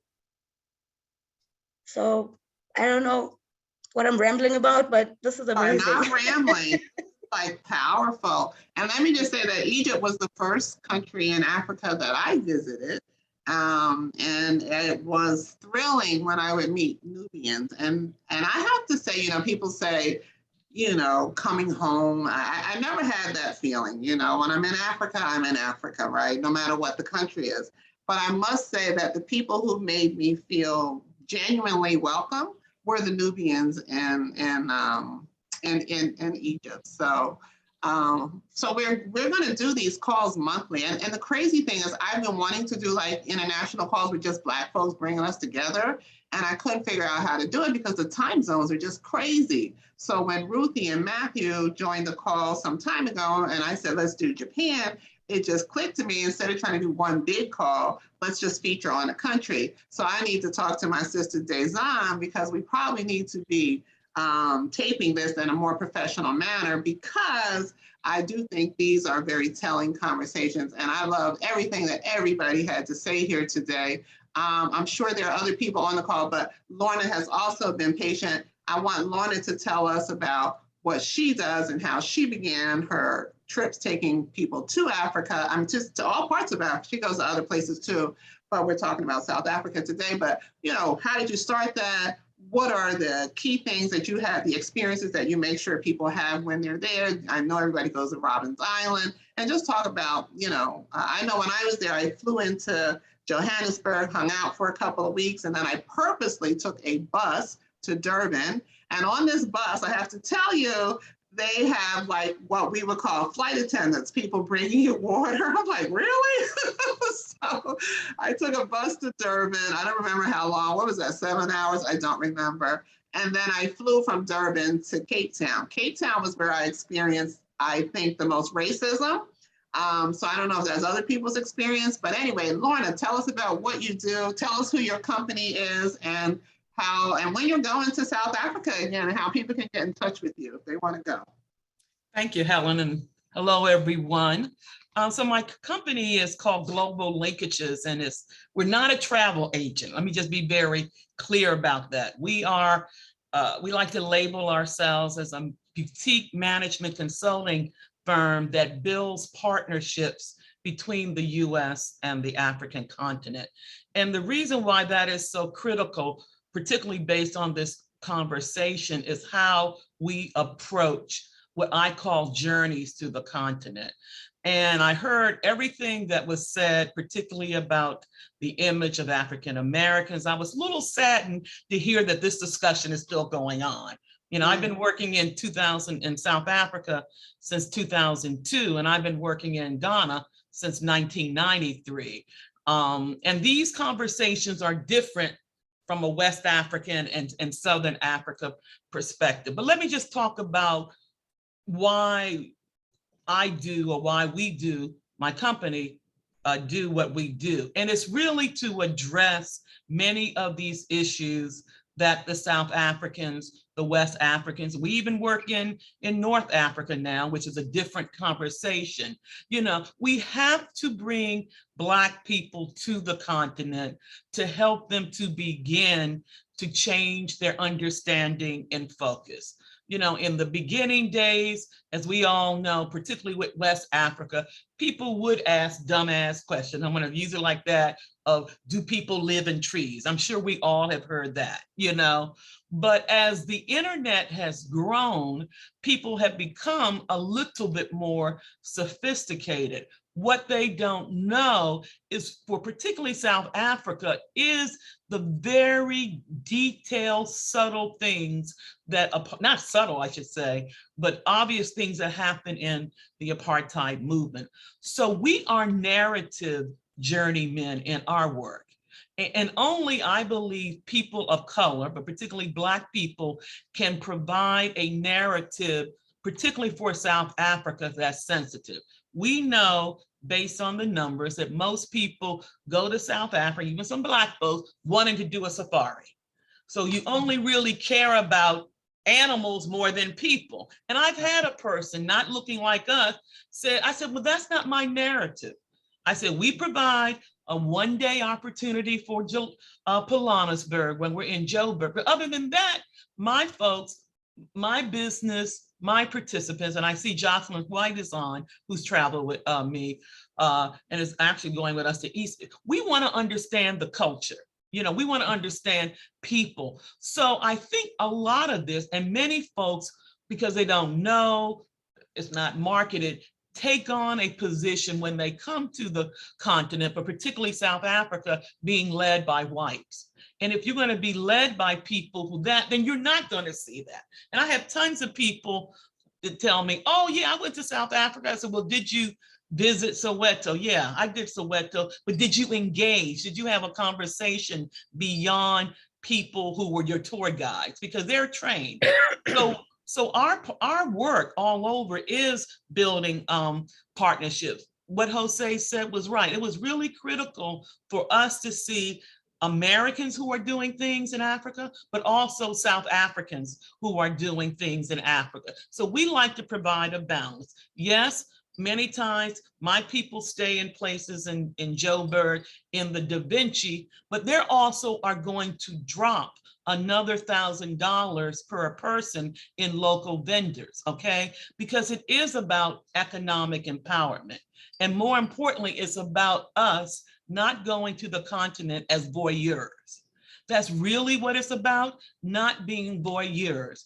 And even though people talk about, you know, us, you know, buying all this stuff, we even have a development plan where we tell you how to pack so you can come back and bring items that may support the go-go there. So it's a really different philosophy that I'm trying to project, and we've been doing it for the 20 years.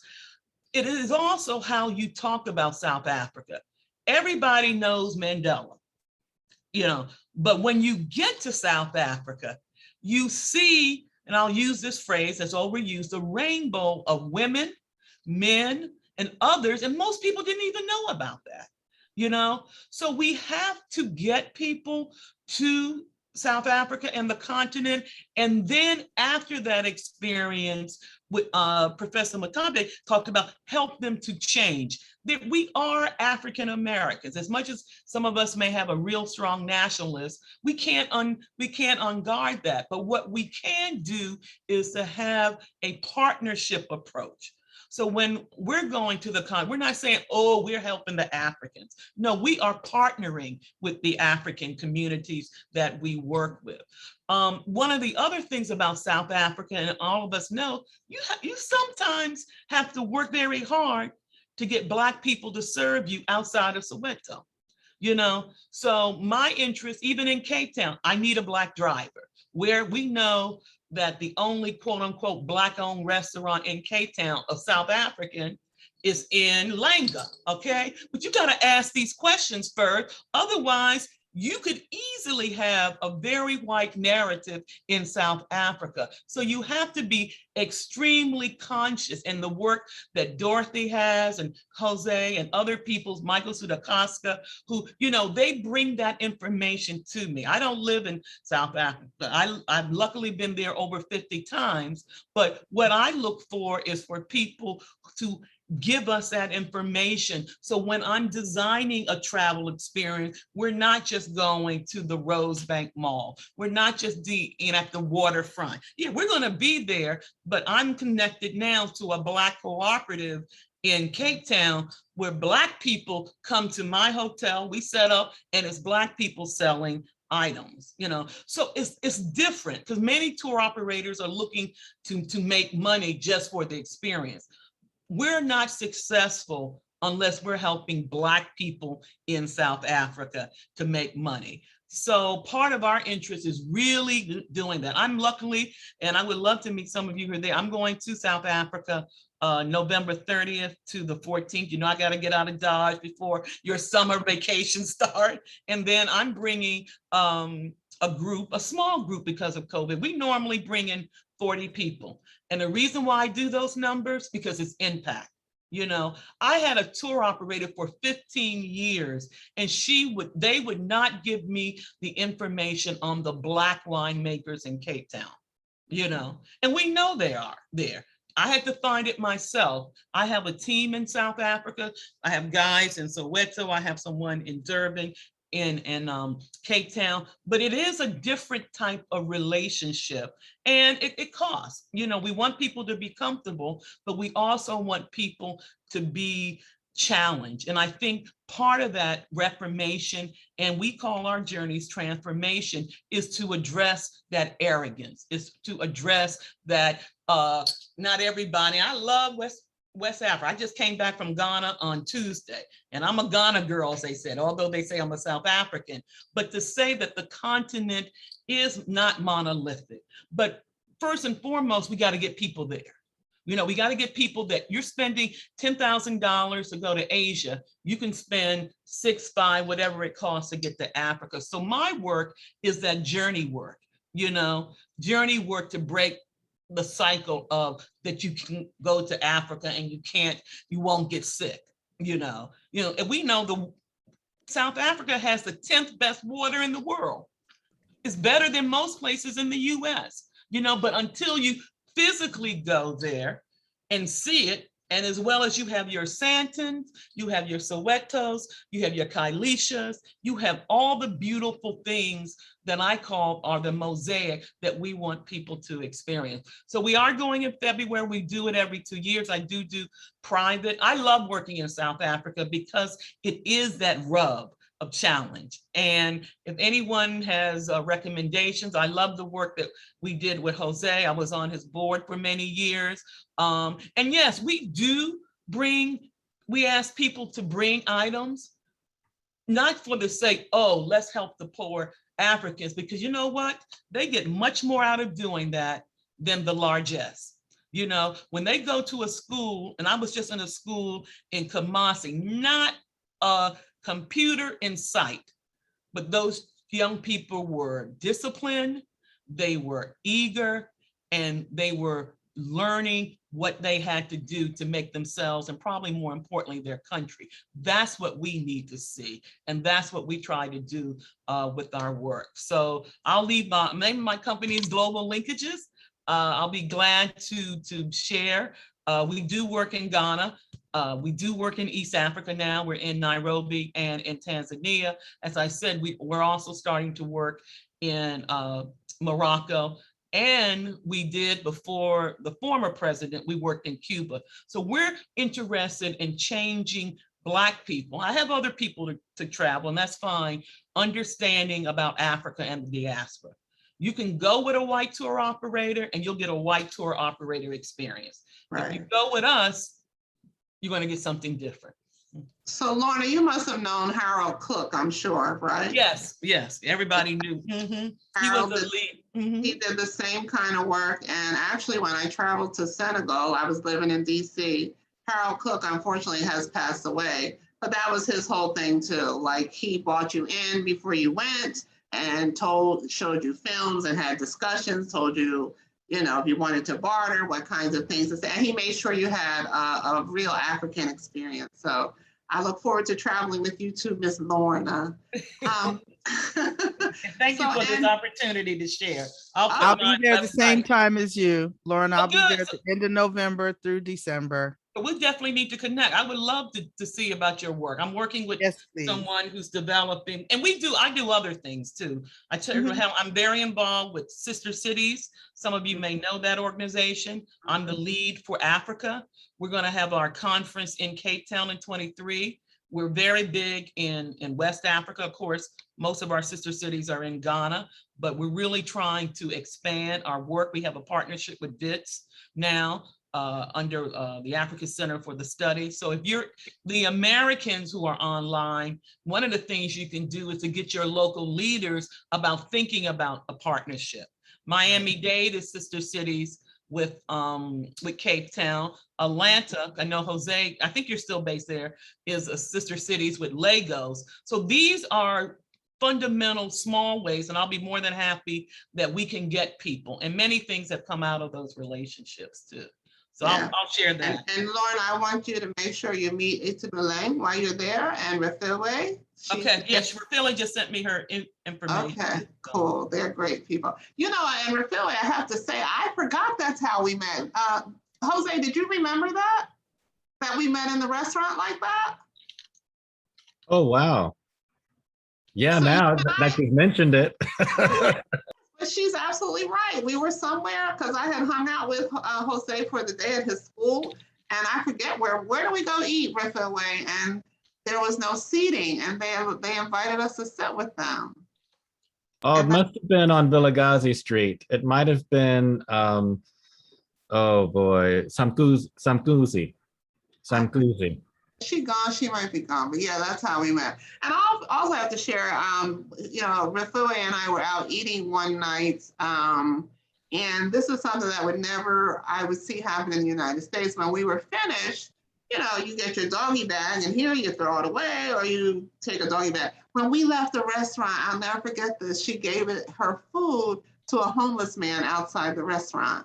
And he, you know, took it. I mean, and to your point, Colette, yes, we have lots of homeless people here. And it just blows my mind when, you know, I'm in other countries and people are saying how much they want to come to the United States. My thing is always appreciate where you are. There's so much culture here. And, you know, when you see people who come to the United States and they really believe that the streets are paved in gold and that, you know, there's no poverty. I mean, we've just marketed ourselves very well. So I feel your frustration with that. We are going to spend a few minutes because everybody's been so patiently listening. If anyone has questions or if any of the co-hosts, I've made all of you guys co-hosts. If you see something in the chats that you want to address, please do that. But this is a time we'll spend about 10 minutes or so. Anybody have anything that you just want to share? Please raise your hand and speak up.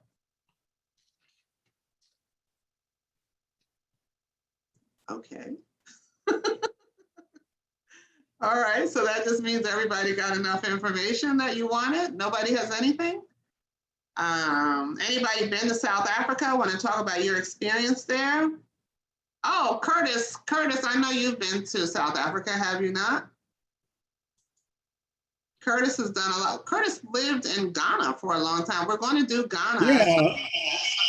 Well, yes, I lived there for, in fact, 11 years. You know, I went there on a 3-week vacation and it ended 11 years later. But that was in Ghana. Anyway, I had planned to stay a year and accumulate paintings, but you know, that was during the time of Nkrumah. And actually, that's another story. But all that information is in my book, which I wrote about my life in Ghana from 1865 to 1976, which was really a life-changing experience. And as for Sister Lonnie here, I imagine you might have heard of Gogo. It's up near Komatsu, about 52 miles. And, you know, it's a lot of things going on in Ghana. The last time I was in Ghana was 2007, but I was adopted by the paramount chief there in that area, and a family, which is a clan-like, and even now we're in touch due to the social media. And I mean, even the little babies, like my great grandnieces and nephew, we're in communication by, you know, Facebook and all the other different social media. And we continue to help. Like, so I'm 88 now. So, wow. I mean, it's been a beautiful experience, and I know I've been able to help many people. And now with this social media, you know, I think each one here should write a book, write about your personal experience. You know, back in my days, right, you got to go to a publisher, and a publisher, a literary agent, and they only have certain people. Their clients might not like African books. They might not like the idea. They tell us stuff like, oh, you know, Black people don't buy art, you know, they don't buy books, and maybe to a large extent they don't. But only 12% of the whole country buy books. Mm-hmm. So, you know, it's like, so we are part of that 12%, you know, like 12% of 40 million. Check this out, Curtis. We are going to do a trip on our virtual trip to Black folks in Ghana. So we will look for you to contribute a lot when we do that. So just hang tight with us, and we will definitely have you, you know, I'll let you know when that call is going to happen. Right. So does anyone have, and I see Ella, you have your hand raised. You wanted to share something? Ella. Hi there, Helen. Thank you so much. Hi there. Yeah, I'm from the UK, and I'm here because I saw your invite on Global Black Family on Facebook, which was a group I run with Gerard Liu. Yeah, I haven't been to South Africa, but I've been trying. The point of Global Black Family is to try and bring Black people together from wherever they are across the world, and share content about each other. You know, where we live, what the issues are, depending on where we are, where we live. So I mean, I have disabilities, so it kind of keeps me a little bit out of the professional loop. But this is my way of, you know, learning about other cultures and doing my bit for the Black community. But where I live, unfortunately, I mean, this is going to sound archaic to everybody that's listening. There's somebody here that there's a white guy that used to be in the Apartheid police. And unfortunately, he used to run the building. And I've had no end of problems with him. So it's just a totally opposite experience to what everybody else is having about South Africa. But unfortunately, he kind of shaped my understanding of South Africa for quite a long time. But as you were saying, this is more like the white experience that I'm experiencing here. He doesn't actually work here anymore, but unfortunately he does live here. And some of his conduct towards me has escalated from basic harassment to criminal now. So that's what's been with me for about the last 11 years. So it's quite, it'd be quite nice to sort of see, you know, to hear from people that have lived in South Africa, what it's like, you know, to what extent does that still influence people's lives there, that ideology? Does anybody want to take that on? And we're in the interest of time at this point. Yeah, We need can I just quickly say something? Yeah, Ella, how are you? I just want to say that there's also something very interesting. Before I get into the South African thing, there's something also interesting is that when I was in the UK and had an engagement with British Africans or African British, they call themselves British, in fact. Very rarely do you find those of African descent actually identify with being African. I was in this panel in the UK University of London, and one of the participants there stood up and said, "I'm not African. Don't call me African. I'm British." And I wonder to what extent has this African experience permeated into the British psyche, the Black British psyche, and at what point would we have a proper conversation? And one understands that, you know, with the US and South Africa, which now, by the way, Colette, the discussions now is that South Africa has got to be renamed. That is what is happening in the country now. We're debating Azania. We're saying we want the name Azania as our name. But the thing is that you go to the US, you find that in terms of the geography, the land marking, it's identical to South Africa. You find places that are what you call the ghetto, that will be predominantly African-American, and you look into the infrastructure, even after the 1960s, civil rights movements and so on, you can actually see remnants of the continual segregation.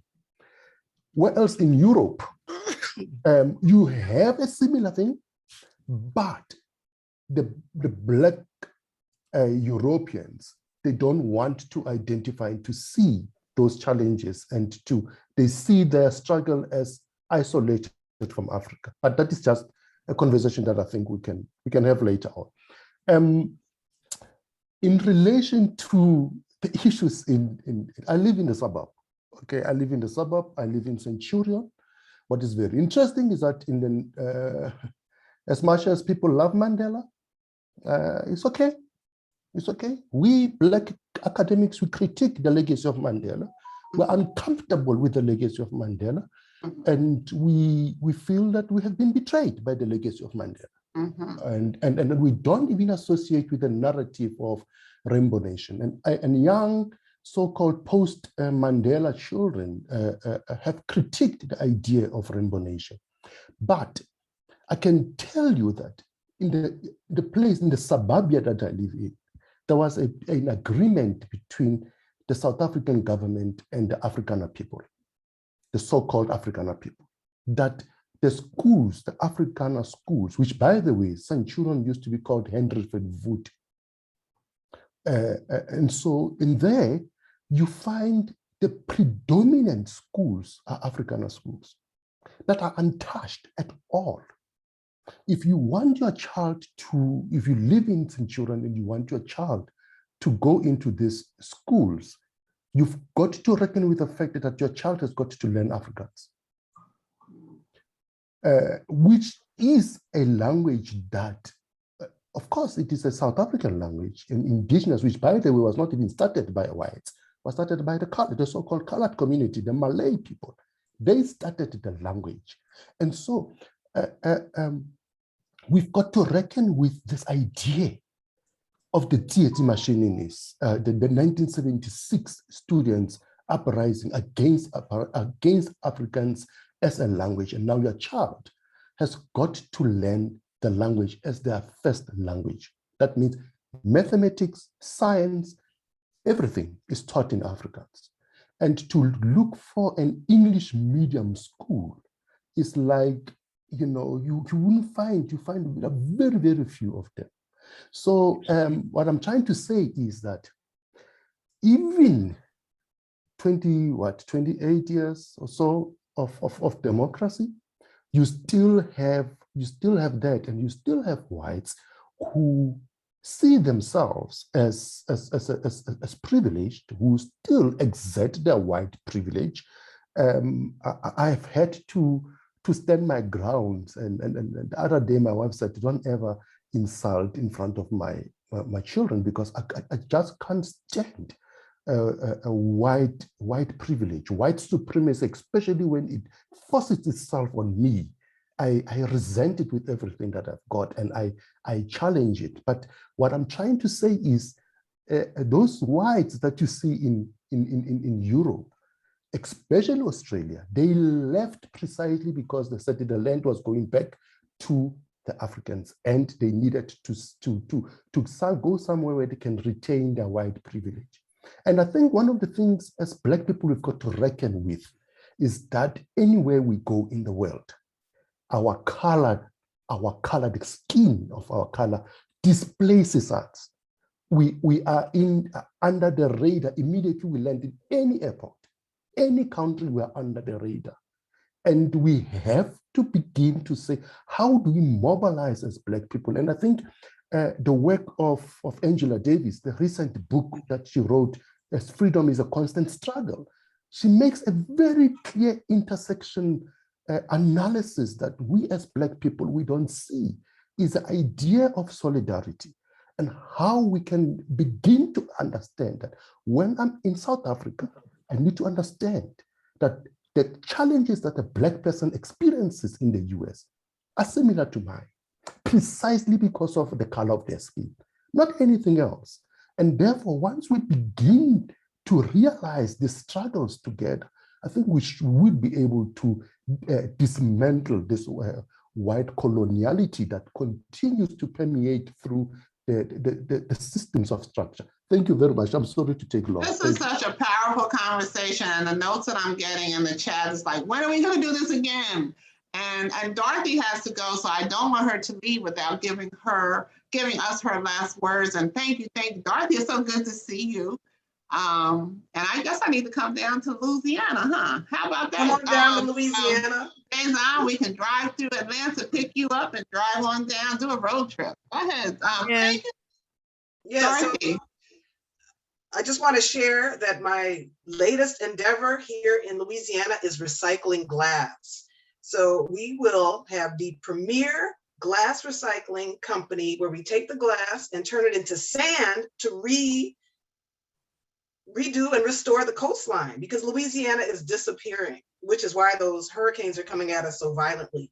We've got 3 people who are fresh out of prison who will be starting to work, and eventually we'll make new bottles. So we want to bring this to South Africa, and yeah, just it's time to make some money and do good on our environment and make sure people have well-paying jobs. So thank you, everybody, and we'll see you next time. Yes, we have to figure out how we can keep this conversation going, because there's a lot of interest, and like even some things that have been touched on here today.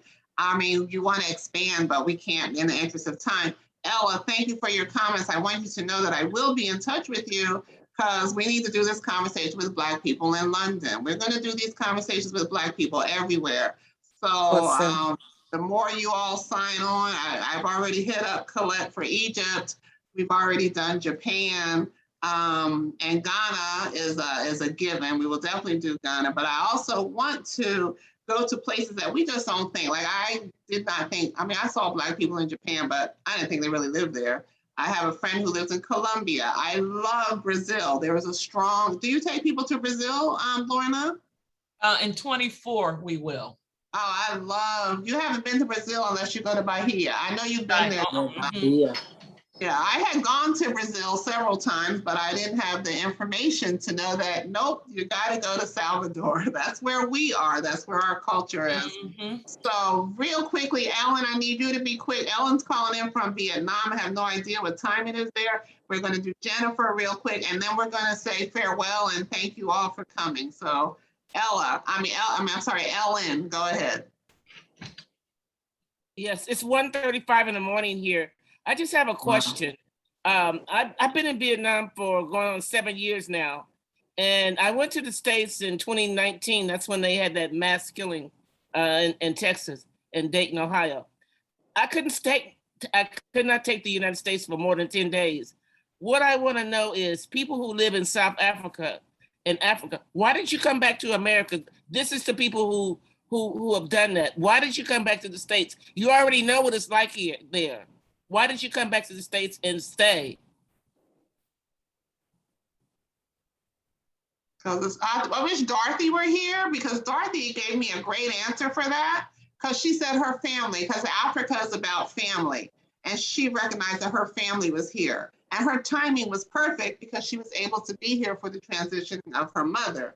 And I think that's something when we're living outside the country, that's important. You got to consider all of that.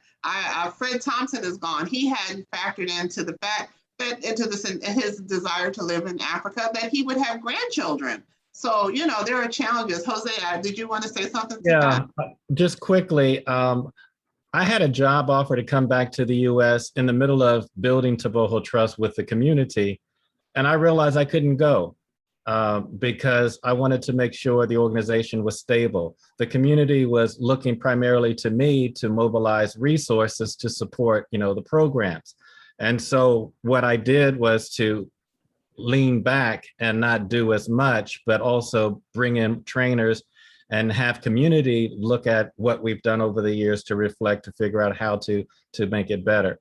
And so it took 5 years for me to move myself out of the organization so that I can come back to the United States.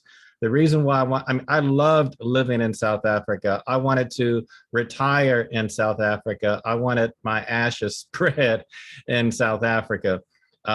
But the work was getting more difficult for me. After 20 years, I wasn't getting the kind of contracts, and I was tired of traveling across the continent. And I just wanted to come back and make dollars for a change, because I'm 61 now, and I was getting older, and I was looking at retirement. I needed to have a place where I could, come back and make dollars and retire. And so while I am back, I am not disconnected from South Africa.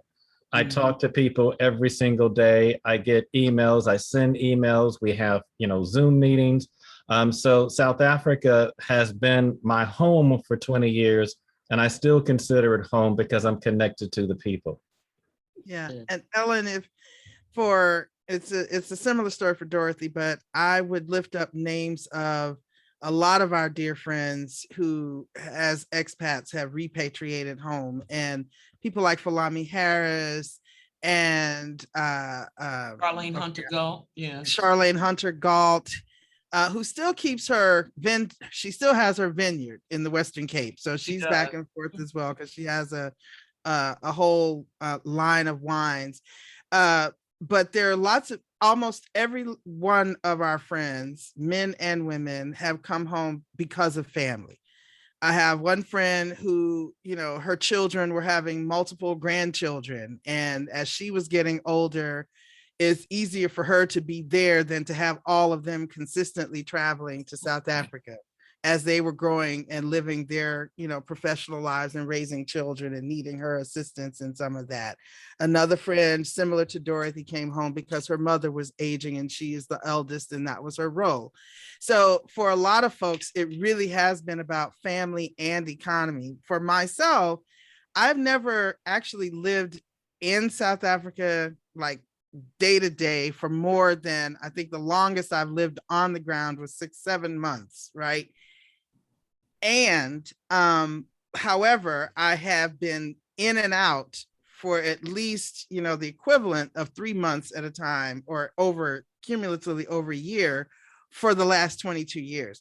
My aim is to do exactly the opposite of what Jose just described, is to retire as I leave my 30-something years of running my nonprofit here, to continue supporting the Sister Love South Africa to become more independent, more autonomous, to build what they want to become, and to support them until, they fly, and figure out how to make dollars, pounds, yens, euros, whatever, in South Africa. And a lot of that has to do with 3 different industries for me now. One is still going to be in terms of not tourism for tourism's sake, for tourism for social change sake. So that's one. The second part is to really strengthen, I think that the women of South Africa, my issue is the land problem in South Africa needs to be used to solve social justice problems in South Africa. I'm working right now, the land that, for example, we were just donated or gifted by the community that's in the Eastern Cape is going to be one of our first of many women-only zones.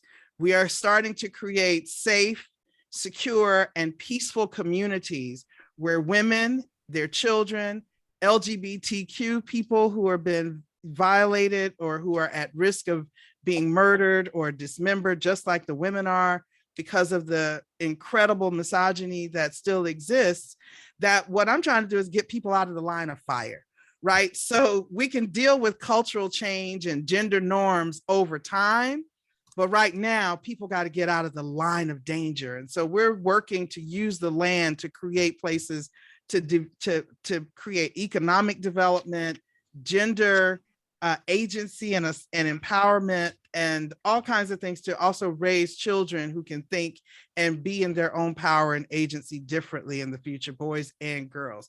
And then the third thing is that connects to that is I truly want the women of South Africa to be the majority purveyors of the cannabis cultivation, because that is the future of the economy in South Africa, the tourist economy, the medical economy, the manufacturing economy.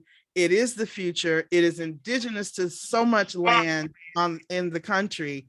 And like the village where I am now, everybody from the youngest people to the go-go's raise cannabis, but it is the one white farmer that is in that same area who is the only one holding the cultivation licensing. So the Black people are still being persecuted by the local cops, right? For legally growing cannabis dacha in their own land, in their own houses, but the white guy is able to grow it on hectares and hectares.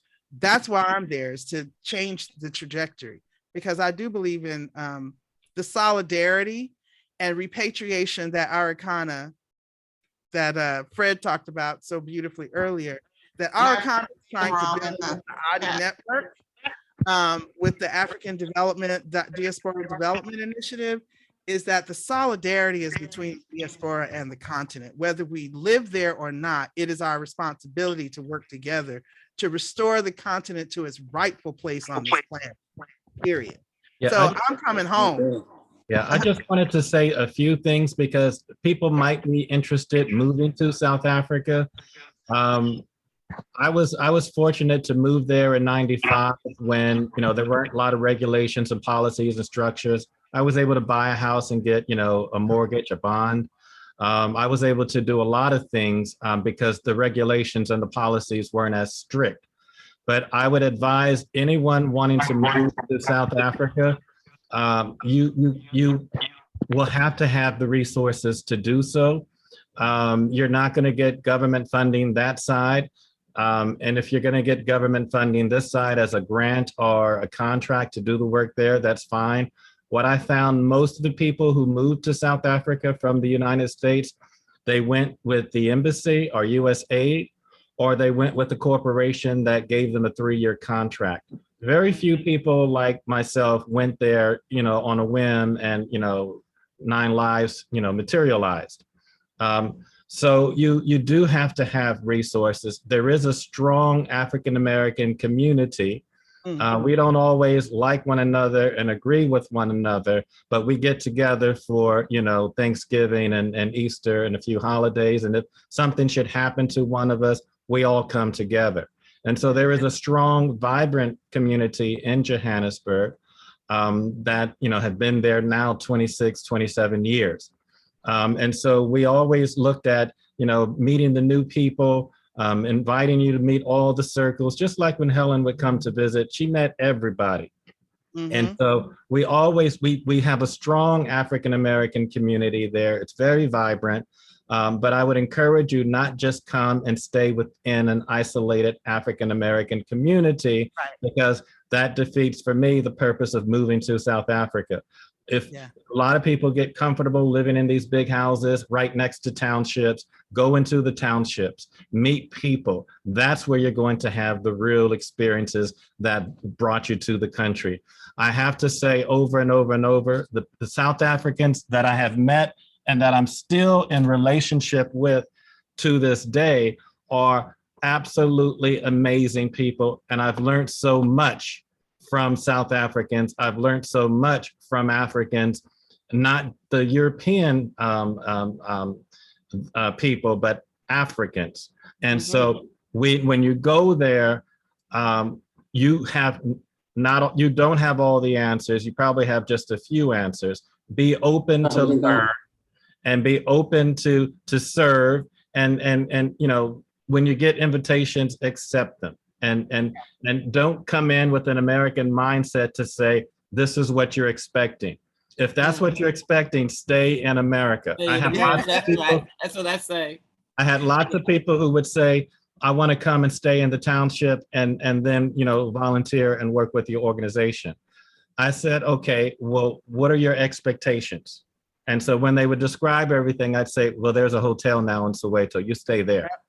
But you're going to miss out on an incredible opportunity to live with a family, learn the language, learn the history, learn the perspectives, and not only, you know, receive, but you're going to give. You're going to work, you know, in the community, in the household, and you're going to work in the community. And before you know it, you're part of the community.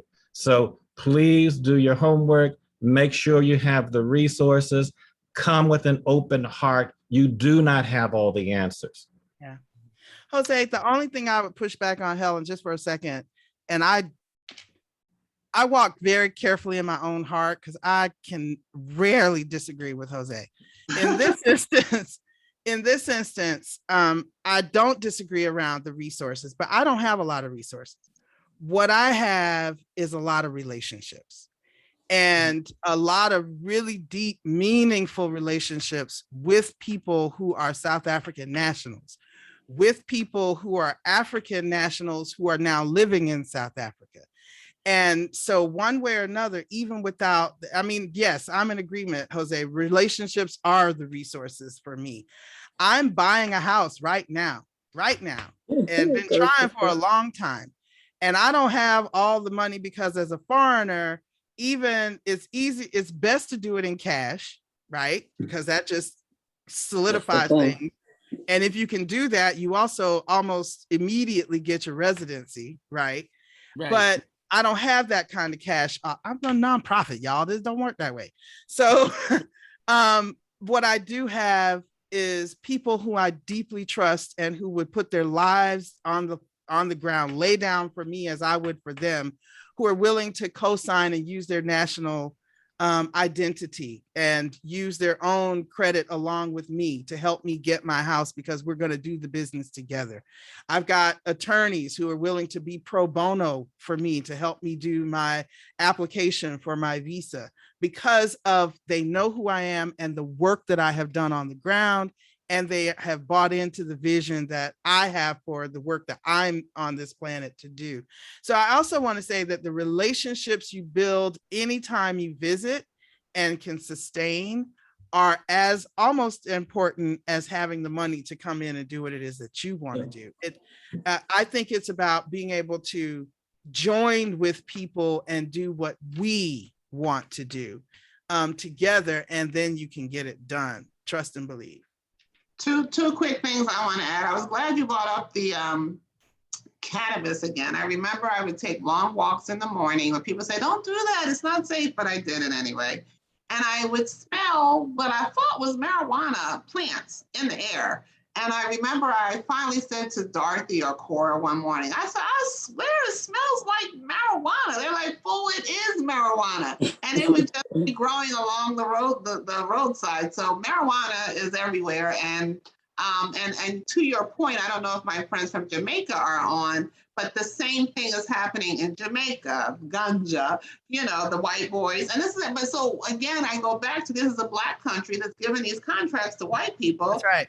We have a Black government. I suppose we still have a Black government in South Africa. Why are we allowing these things to happen? And that's something that we can talk about on another call. And the other thing I want to say to you is, while I met a lot of Americans while I was in South Africa, I'm a Howard girl. So of course, you know, people at Howard come from everywhere. And Zanelli, who I couldn't find to get her on this call, but Zanelli picked me up from the airport and she showed me around, and, you know, I did things with her. And another young lady who came when I was in law school, she was here as an exchange student, and I hooked up with her too. So it wasn't, and thankful for my experience with Dezan and with Jose. I mean, I wanted to see the village, right? I want to see where we are. I remember going to the Bahamas for the first time, and they tell you, don't go over the hill. So to me, that's where people are. So you know where I went over the hill and we had a great time. So if you're just trying to stay, like Jose said, if you're just trying to have an American experience, then stay in the United States.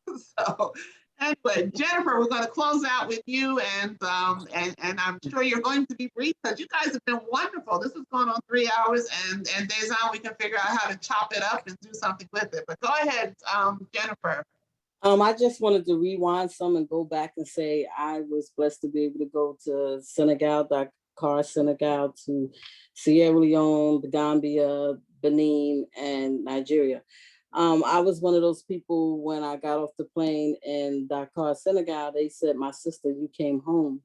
And I, you know, before leaving there, I broke down in tears and everything. And I was one of those people that bit down on the ground and kissed her, because for me and my heart and soul, I did come home, and no matter what part of Africa, I don't know. I mean, we did our lineage to go back to John and Margaret. Margaret was the first African slave to come to the U.S.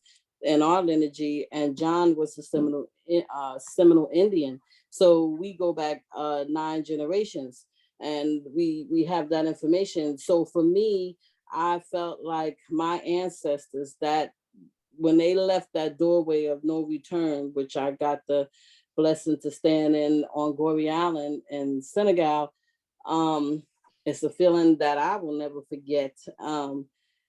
I felt like I was one of the lost children and part of the generations that struggled to make it for me to still be alive today. So when I did that, it you know, it just sealed it to say to my ancestors, you know, you didn't come here and struggle and go through all you did in vain, because I made it back. I came home, you know, and I can't put my hand on exactly what part, but that meant a lot to me. So yes, I could see why Americans come back and say, I came home, because we were stolen. We didn't go there, get a pack of suitcase and said, oh, I'm catching a flight and get a ticket. You understand? And what we've went through in this country, I don't know, some, I see you with the book. You know, I hear you saying about the arrogance, but that's not how all of us feel. And exactly what you said, Helen, when I went there, I got a tour guide, and one of the natives, Jade, and we are still friends today. And that's over close to 40 years. And I send him and the family money when I can, you understand? And he's like, you gotta come back. And my slave Kessler. And I just feel the connection is in my heart and soul. And I'd like to thank you guys for everything that you brought to the Zoom. I'm always on it trying to hear. And I don't have, you know, millions of dollars, but I told my children, I know now in my spirit and soul that I wouldn't mind if I meet my demise to meet it in the motherland. You know what I'm saying? And that's what I'm looking forward to. And I just, you know, they know I want to go to South Africa and I want to see it. Botswana is what I wanted to see. And what opened up my eyes, I'm ashamed to say, but it was the movie, The First Lady Detective. I don't know if anybody's, and it was so beautiful. And I, you know, chew the animals and all that, although I'm scared of animals, I don't really want them next to me, but you know, the country itself just looks so beautiful and inviting, and the people and the stories, you know what I'm saying? So I'm the village girl. When I come, I don't want to be in the city or anywhere like that. I just want to see the different parts of Africa because I know it's vast, it's a continent, and my spirit will tell me where I belong. And that's all I wanted to say. Thank you for the information you guys provided. Yes, beautiful. So Itamulane, when we come, Itamulane, you're in Pretoria, right? You're in Pretoria, is that correct? Indeed, indeed, I'm in Pretoria. I look forward to us coming. We can stay at Dezan's Airbnb. I'm sure Jose has connections for us as well. Rafilwe, I think she left us. Is she gone? But I can only say thank you to everybody who participated in this call. You all came at a moment's notice. And this is what I want us to do more of. This conversation itself could go on. But there's just so much. And I hope those of you who have not been to South Africa learned something today, or that you are inspired to go to anywhere in the continent. I mean, just make sure that, you know, we're quick to jump on these airplanes and go to Europe. And people, Black folks with money. I'm shocked. One woman I know, she wears African garb all day, every day, and has never been to the continent.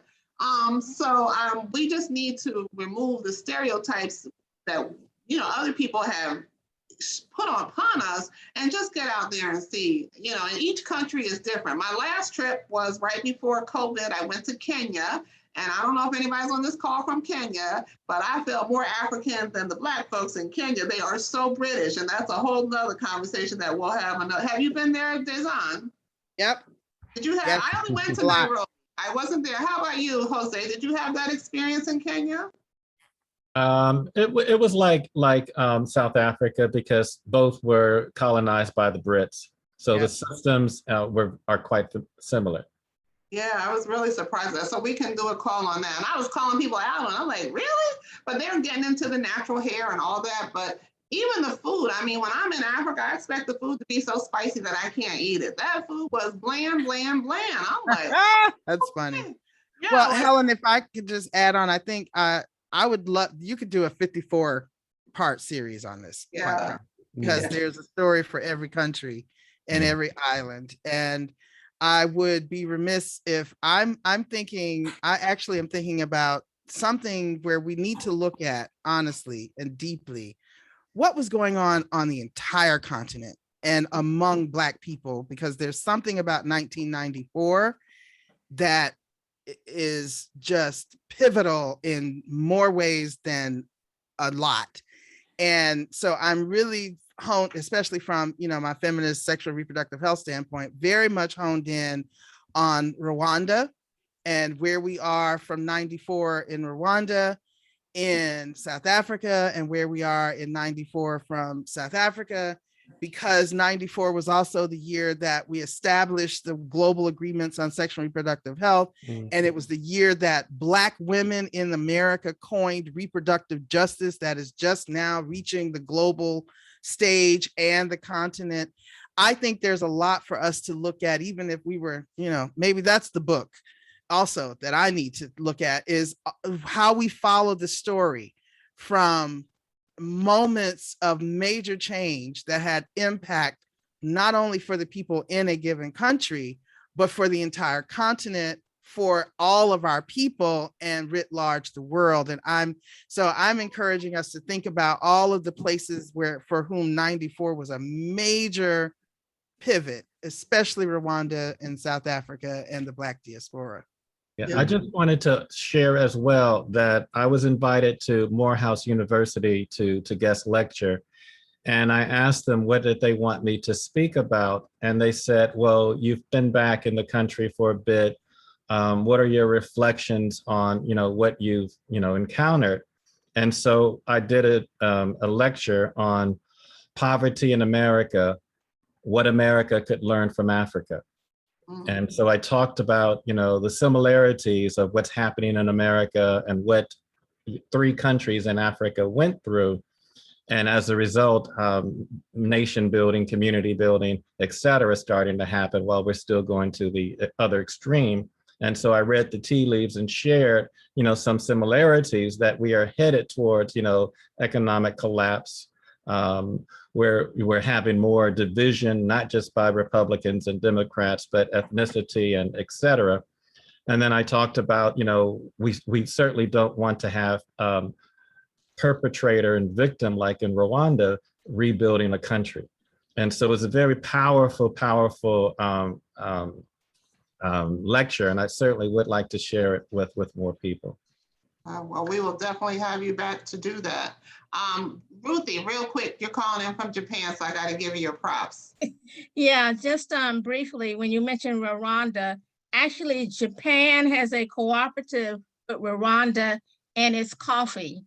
And it's a very good one, but it's been following the business side of it, but it's a very good cooperative. So yeah, I just want to mention that.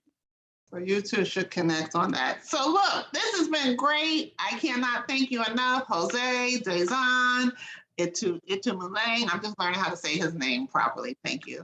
And Lorna, and just everybody. This has been a great call. Refiwe, I think she left us, and Colette, everybody who spoke today, everything that you said was of value. And we will continue this conversation. And this is just something that I did off of, like, this whole thing that I've been doing is on a whim, but this is how things happen, and nothing's by accident. So we will talk. Jose has ideas, Dezan has ideas, and clearly I'm sure Lorna does too, and Dorothy. So let's see how we can keep this conversation going. I'm not sure what country I'm going to do next month. I had said Ghana, but I feel like I should maybe move into another, I'm thinking maybe Panama. There's a lot of Black folks who are living in Panama. And Ella, yes, Panama. Yeah, I did Panama too. So yeah, so I just want us to start thinking outside the box. Feel that we are everywhere. I remember my Aunt Lillian, and I guess if I made this a series, I would call it Aunt Lillian Says, because Aunt Lillian told me when I was a young person, girl, there's nowhere in the world you're going to go that you ain't going to find Black people. And anyway, that's a whole nother story about Aunt Lillian, but I'm going to say thank you. I'm going to stop the recording. We can still hang out if you all just want to talk for a few minutes, but officially we are done. Jose, wonderful seeing you after all these years. And Dezan, love you, even though you're I can't believe we haven't seen each other, but we haven't. And it was Jose who bought, actually, Marsha Jones, who's not here today, you and Marsha, and we went to hear Jose do his prep for his TED Talk. So, Marsha is busy in the middle and the leadership and the throes of fighting the ridiculous SB 8 Texas law outlawing abortion writ large for women in Texas. She's on the front line of that, as well as all that voter suppression madness that's going on in Texas. So I'm sure she's at a different rally or a different coalition activity today, because it's deeply intense right now. Right. So, Helen, for Dezan and all of you who are in South Africa and back, I just want to say the next thing that we really need to talk about is the construction of apartheid here in the US.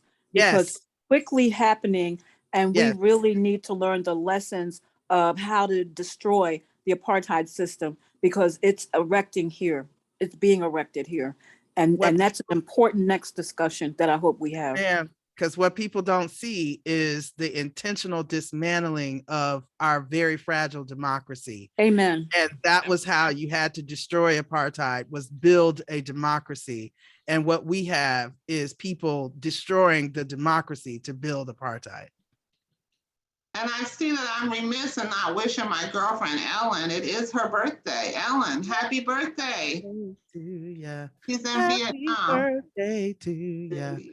Happy birthday. Happy birthday. Ellen, are you still here? I don't know, but happy birthday, Ellen. She's here. She's here. Happy birthday, Ellen. Ellen and I go way back. Thank you. Happy birthday, Ellen. Thank you. Yeah, I don't believe it. And it only feels melancholy to me because my mother is deceased. The person who brought you into the world on your birthday, it's really touching. So, but that's the only thing that's, otherwise I'm loving it. Okay, well, we celebrating you today, girl. Happy birthday. Thank you. And on that note, thank you guys. This has been fabulous. I'm going to stop the recording. If you just want to hang out and talk a bit, that's fine. We always do that. But officially, this is over. It will be made available as a YouTube link. I'll record it and get it to you all as soon as possible. And you're free to share it as much as you want. And, you know, hopefully other people will watch it and learn something and be inspired. So love you all. I'm around Ubuntu. Is that correct? Okay. And that's what we're going to end on that note. Ambakali. And that means Alana Gashley. you guys have to translate. What does that mean? Translate. Translate. What did you say? Travel well. Don't let them go and learn. Stay well. Let them come. Let them come and learn. Don't. Okay, Let them come and learn. Let them come and learn. Hamagashle, Selana Gashle. Yes. And Women Only Zones of Africa is Woza. Nice. All right. So on that note, I'm going to stop the recording, but we can still hang out for a minute if you so desire. This has been great, man. Woo, thank you. Miss Higgy signing off. For those of you who are going to come back next week, we're talking with Dr. Cleo Manago. Do you know him, Dazon? Very well. Very well. So we're going to dissect this whole LGBTQ thing and Dave Chappelle. So, but that'll be on our normal Sundays. I'll send out the info. Okay, on that note. All right. All right, thank you.